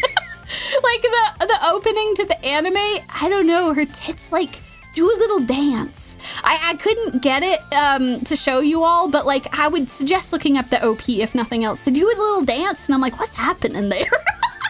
What are they made out of? I have no idea what's happening there. That is very strange. So anyway, she's the tit dancing lady, I guess. The tit dancing older sister. And then finally, last but certainly not least, we have Minami, who, I'm just gonna be totally real, she should just be in a different show. If there was a series that was just Minami, like her entire deal, like, I would happily watch that. She is the only thing that made watching this tolerable. Minami is like an actual character with hopes, dreams, aspirations, fears, insecurities. She's a good person. She's hardworking. She's athletic. She's like very driven. She has very vulnerable moments. She's just like actually the only interesting or reasonable character. And I wish that I was just watching a sport anime of her. Like, for real. I wish I was just doing that. There's like a 2-episode spread of this particular show where it is just a sports anime. You're just watching her do a sports anime, and it's like the best thing that happens. Like, by a long shot. You're just like, I would watch the hell out of this show. Oh, no. We have to go back. The sports anime is done now. No. No. I have to go back. So anyway, there was a blissful moment of hope and light in the world, and then it was just snatched away as I was reminded of the show I was watching. So to summarize everything I've just talked about, in terms of how terrible or good each of these girls would be as an ending, we have worst ending. Bad. Worst ending, because she is just the author insert character. She's not a character. She scares me. We're not doing that. Bad and bad because they're both relatively psychotic, willing to injure themselves and others in order to get what they want. Terrifying. And then we have good and good. Like, pretty reasonable. I think either Banri or Minami would be fine for him to end up with, if that's how things are gonna go. Like, they're both reasonable people. I think that best is probably Minami, but whatever. Banri's likable enough. But actually, sorry to disappoint, because all of these are bad endings. There's not a good ending to the show. None of these people are a good ending. These are all his sisters. None of them should end up with him. And yet one of them is going to. And I'm terrified for who that's going to be. Because, hey, I have something special for you all. Something wonderful that was dropped in the final episode of the show. If you don't believe me, disappointing fact number 5. The final scene of the anime confirms that at least one of them is blood related to him. Yeah. The final thing you see of season 1 is a confirmation that 2 of the people who were told that they were not siblings are actually siblings. Oh my god, that's terrifying. Why would you not know that information? So yeah, there you have it. That's the Shiunji family children. My disappointment and insanity are boundless. You know, there is a very small chance that the 2 siblings, the 2 real siblings, are like 2 of the girls with each other. Like, technically, there are already a pair of siblings that exist, like the boy and Minami, the sporty one. Those 2 were actually blood related. They're actually twins for some reason, but the rest of them are not blood related. But yeah, no, apparently there's another pair that are blood related, and you know they're not gonna make it between the 2 sisters. You know that it's gonna be between him and his love interest. So here's the bet that Bear and I have right now. We think that whoever is going to make it the furthest with him first, they are going to be blood related to him. And we think it's Pinky. We think it's Oka. Oka right now is kind of at the top of like the ranking with him. Like they've had like weird chemistry and shit because she like kissed him when she thought he was sleeping, but he wasn't. He was awake, and like now he's like seeing her as like a romantic interest and stuff. So I think they're actually going to be blood related. But there's the great chances of it being literally anyone else. We also, I had a theory that it was Kotono because, you know, just actually wanting to go after your real brother is really on brand for her. It's so bad. It's so bad. I'm sorry, I put my head down. Just so I had to put my head in my hands. Oh, God. Okay. So anyway, that is the Shiunji family children. I'm so sorry. I'm so sorry that you all had to learn about this horrible, horrible show. As a palate cleanser, here is one more glorious comment from that Rent-A-Girlfriend thread. Just as an apology to you all, something to laugh at for a little bit as a nice little appetizer here. Watching from the sidelines. But it seems like fans of the series must have a humiliation fetish. How true that is. Oh, not just for Rent-A-Girlfriend, but even a little bit for the Shiunji family children. It is rather apt, but while I agree, dear Reddit citizen, I have a show even more deserving of that description. Oh, you all thought that Shiunji was the last one? You all thought that was the end of the psychic damage? Oh, how I wish it was the end. What could possibly be more psychically damaging? For how mind-warping Shiunji family children was, there is a show that Bear and I felt was more psychically damaging to us personally. Oh no, I'm sorry. We are all jumping into the abyss together. I now humbly present to you all me and the alien MuMu. Oh God, it's time. It's finally time. I have been sitting on this one for so many weeks, and now you all will suffer with me. You all will suffer and understand why the show is so mind-warpingly bad. Okay, let's just hop right into this. I want you all to imagine, just for a moment here, what if you were a disheveled college student whose every move and action was humiliating in the most fetishistic way possible? I want want you to observe this scene that is currently occurring, where she is blushing, biting her lip, crying in the most absurd, humiliating way, and this lad is blushing as he looks at her. She really needs to take a piss here. That's why she looks like this. She needs to take a piss really badly. And, yeah, I don't know. Apparently that's hot to, like, the person who's writing this, the people who are animating this the way it is, the person who is her romantic interest, I don't know. There's some weird shit that's going on here. So anyway, you are this disheveled, humiliating college student. Until one day, an alien cat crash lands into your apartment, breaking a hole right through your wall with its stupid goddamn spaceship that it will never clean up, it will never repair. It's just a stupid spaceship in the side of your apartment now. And it demands that you teach it Earth technology, or it will destroy your planet.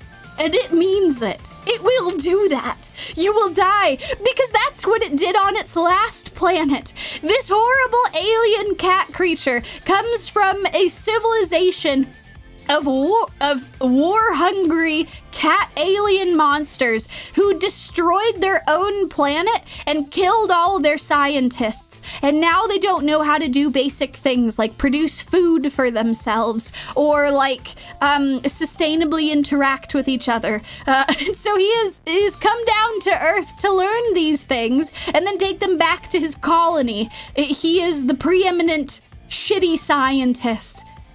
But he's very bad at his job, because as the show begins, this college student, Sakurako, agrees to teach this horrid alien creature, and you, the audience by extension, Earth technology.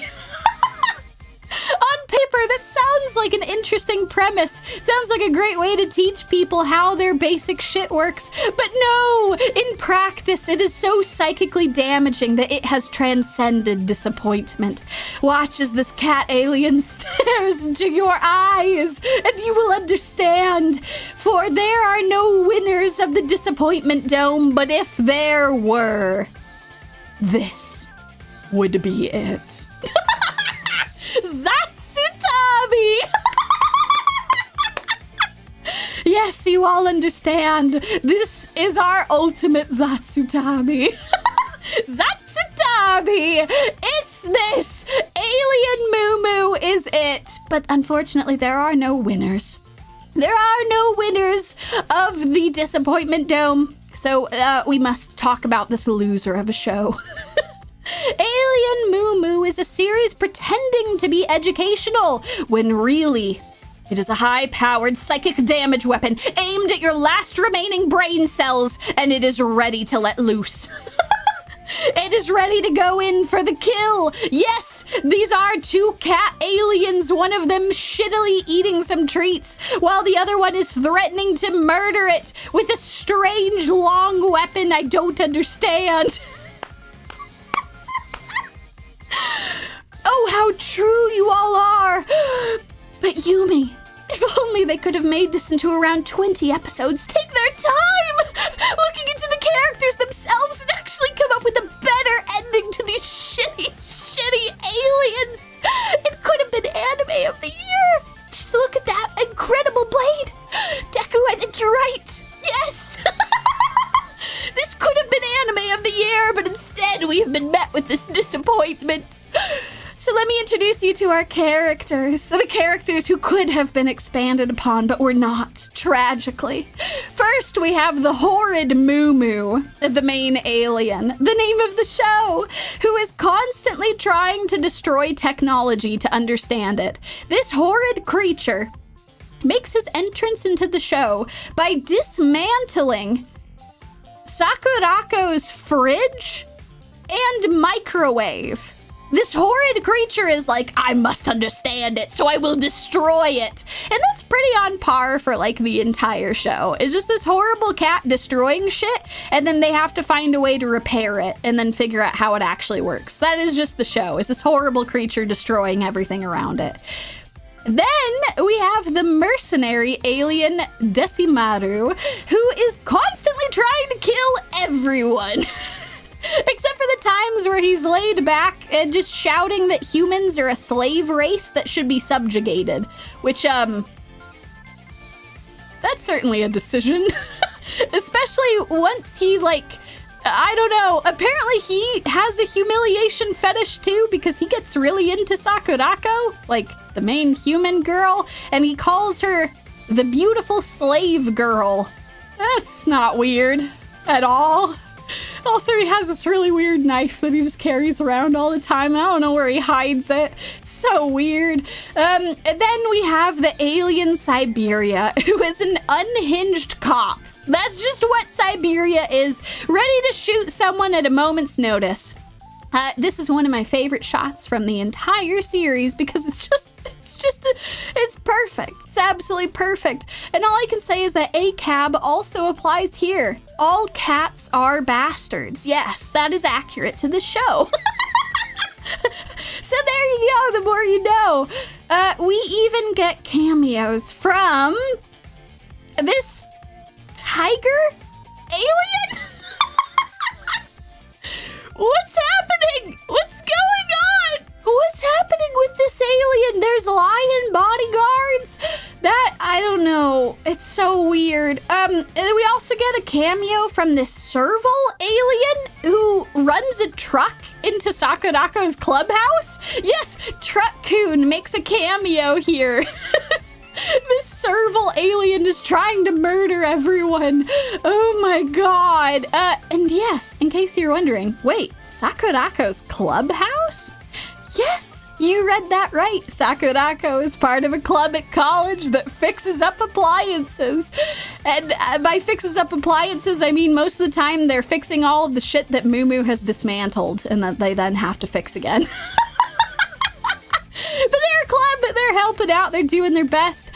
Oh, and boy, howdy.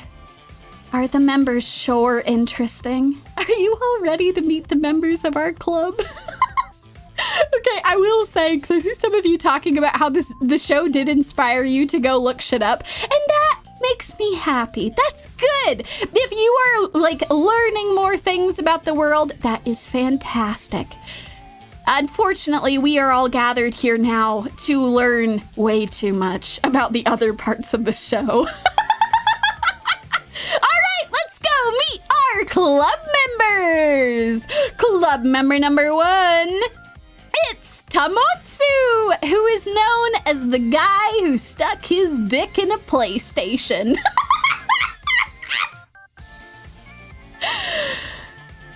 No, I will not explain that. Yes, that is accurate. No, it is not any less horrifying with context.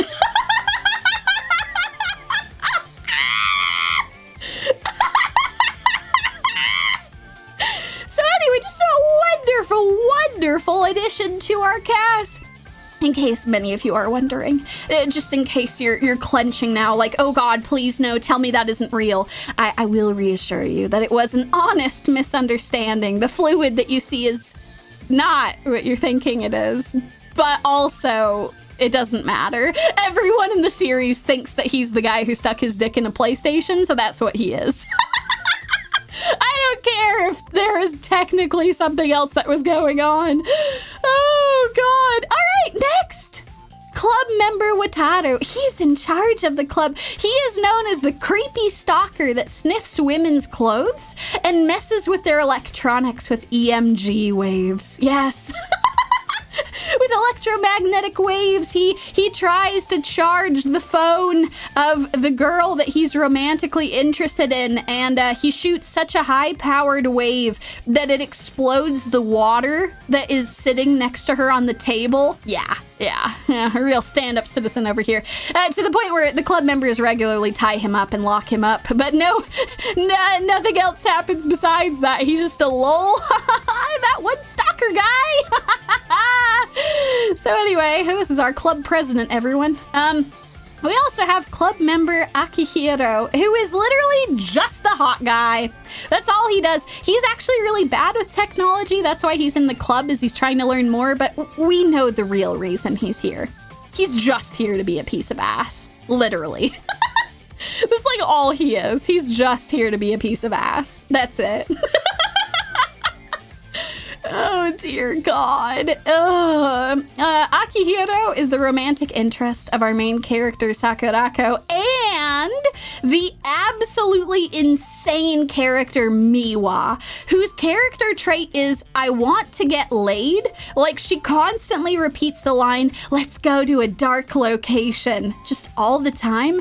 And, like, I don't know, she's got to improve her game. I don't think that's how that works. There's like at one point where her and Akihiro are going to a dark location, and she's like out here looking up her period tracker to be like, oh, is it a safe day? And I'm like, girl, if you are this concerned, birth control. What are you doing? Oh my God. But anyway, she's constantly trying and failing to get laid. And she is also secretly a tech wizard. Like, she's a really snobby asshole for like the first portion of the show. And then like she's out here secretly being a tech wizard. And I don't understand, I guess. I don't know, they decide to drop this thing of like, oh shit, her family's like a really important tech giant, and you're like, okay. Why was that necessary? Is it because it's a show about learning technology? I don't know.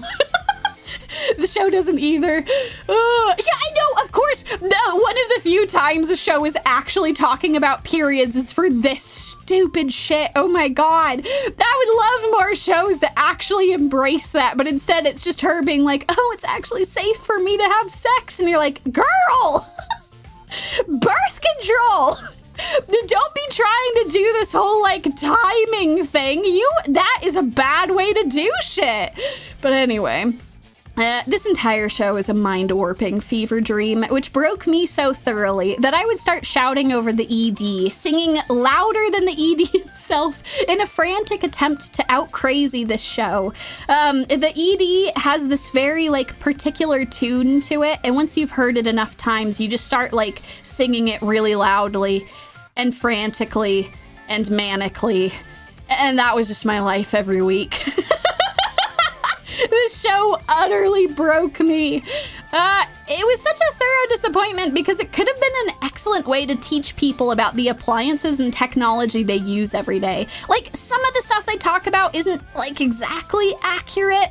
There's some stuff that they oversimplify to, like, a detrimental degree. There's some stuff that they explain, but it's kind of outdated. There's, like, some newer explanations for the technology. But, like, all in all, it could have been a show that did a good job of, like, having people learn about shit, right?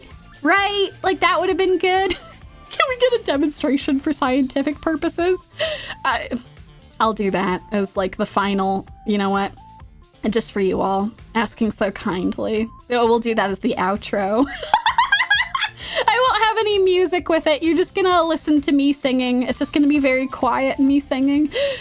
Very loudly. Okay, so yeah, this could have been very useful, but instead it is nightmare fuel, which will haunt my dreams long after the final episode airs. There's so many crazy things that happen in the show, and I just cannot even begin to understand what was going through the author's mind when this happened. Inexplicably, this show has 2 core, so it is still airing. There is more MuMu. Please let it be over! Okay, so Bear and I did decide to spare ourselves. We only watched the first 12 episodes, lest our minds completely rot from the madness of this show. But if this has made you wonder, what the hell is this shit? I need to go watch this myself. All I can say is that I warned you. I tried to warn you. If you won't heed my warning, then at least watch the show at 2x speed. No, like, slower than that, please. Your sanity and your enjoyment will skyrocket. And if you are someone who partakes in booze, maybe have some of that. Yeah, no, the psychic damage was so much that we bailed. As soon as I saw that there was a second core, I'm like, no, I can't do it. I can't do it. So anyway, I'm free.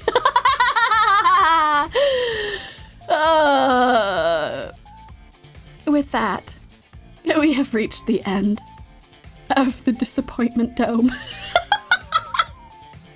Thank you all, you blessed, blessed people. Oh, Companion Cube, thank you for the donation to the Disappointment Dome. I'm really impressed by your innovative new process. From a sustainability standpoint, it makes so much sense to sacrifice small parts of many people instead of a singular person. Now excuse me while I go heal my soul. ZatsuTabi!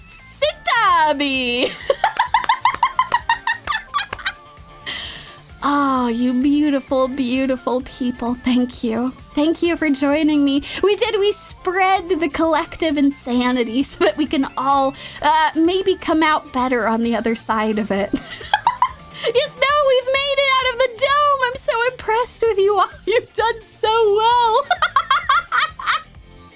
Oh no, Uematsu. I need someone to carry me out. I'm too disappointed. I'm so sorry. You know, I do have something for you all. Hold on. I'll go pull this up so I've got this ready to go. ED. Okay, perfect. Excellent. Okay. I do have something for you to make up for the disappointment. Thank you all so much for watching today. Both the good, the wonderful, amazing things, and the bad, terrifying things. Oh my god, magical! Thank you for the gifted membership! And bless you, and many blessings upon your house. All of you who have watched today, whether you're watching this live, whether you're watching this as a VOD afterwards, thank you all. I have a special gift for you all before we part. The final thing I will leave you with before our show ends is the name that Bear and I call MuMu. It was actually really hard not to call him this during the entire presentation. But I think I can only get away with saying this once. Otherwise, YouTube might get cross with me. I've already sworn a couple of times, but we'll see how it goes. MuMu, you might be noticing, if you haven't already, and I don't blame you. MuMu is a very horrifying thing to look upon. But particular angles and looks, MuMu has a very particular shape to his head. And so we refer to this show as Penis Cat. And thanks for watching. Have a wonderful rest of your day wherever you are in the world. And to thank you all for putting up with this travesty, I will now belt out the ED to MuMu. Bye for now! Yumie! Oh shit, I have to turn this off. Hold on. Blessed outro. Okay, there we go. Let's go. Okay, y'all won't be able to hear this. All right, let's go! 3, 2, 1.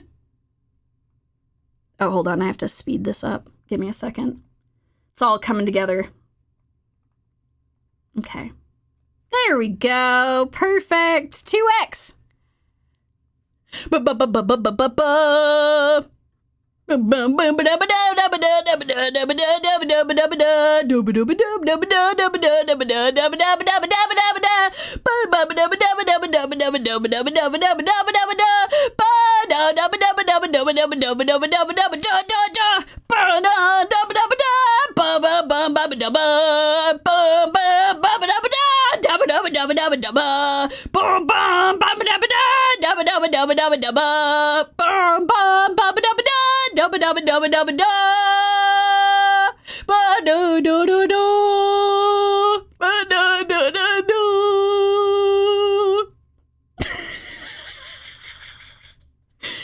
Thank you all for joining me. That was a 2x sped up Alien MuMu theme. It's been a goddamn blast. All right, folks, I'll see y'all soon. Thanks for joining me. If you want to, oh shit, I forgot to promote this. Oh no, if you're still watching, thank you. If you want to listen to me rant about more shit, but in a slightly more concise way, come and hang out for my next 2 streams. I have a public sour take stream and a members bitter take stream, where I will be imposing time limits on myself. To try and rant about shit, and we're gonna see how poorly that goes. I'm so glad that was beautiful. Oh my gosh, a fantastic question. But Yumie, I hear you all saying, where can I get members-only videos? You can join the Yumi Tsuchinoko membership. It's totally not a cult, I promise. We do lots of cool shit, and no one, except for maybe Sky, sometimes gets sacrificed. And yeah, it's super great. It's... For real, it's actually really fun. I do a bunch of bonus shit. I do a lot of streams where I get even more crass. I play horror games that I would never play publicly for a variety of reasons, most of them me screaming my head off. And I also just have some very spicy takes and spicy karaoke, so have fun. Come and hang out. It's a blast. Thank y'all. This was great. See y'all soon. Bye. ZatsuTabi.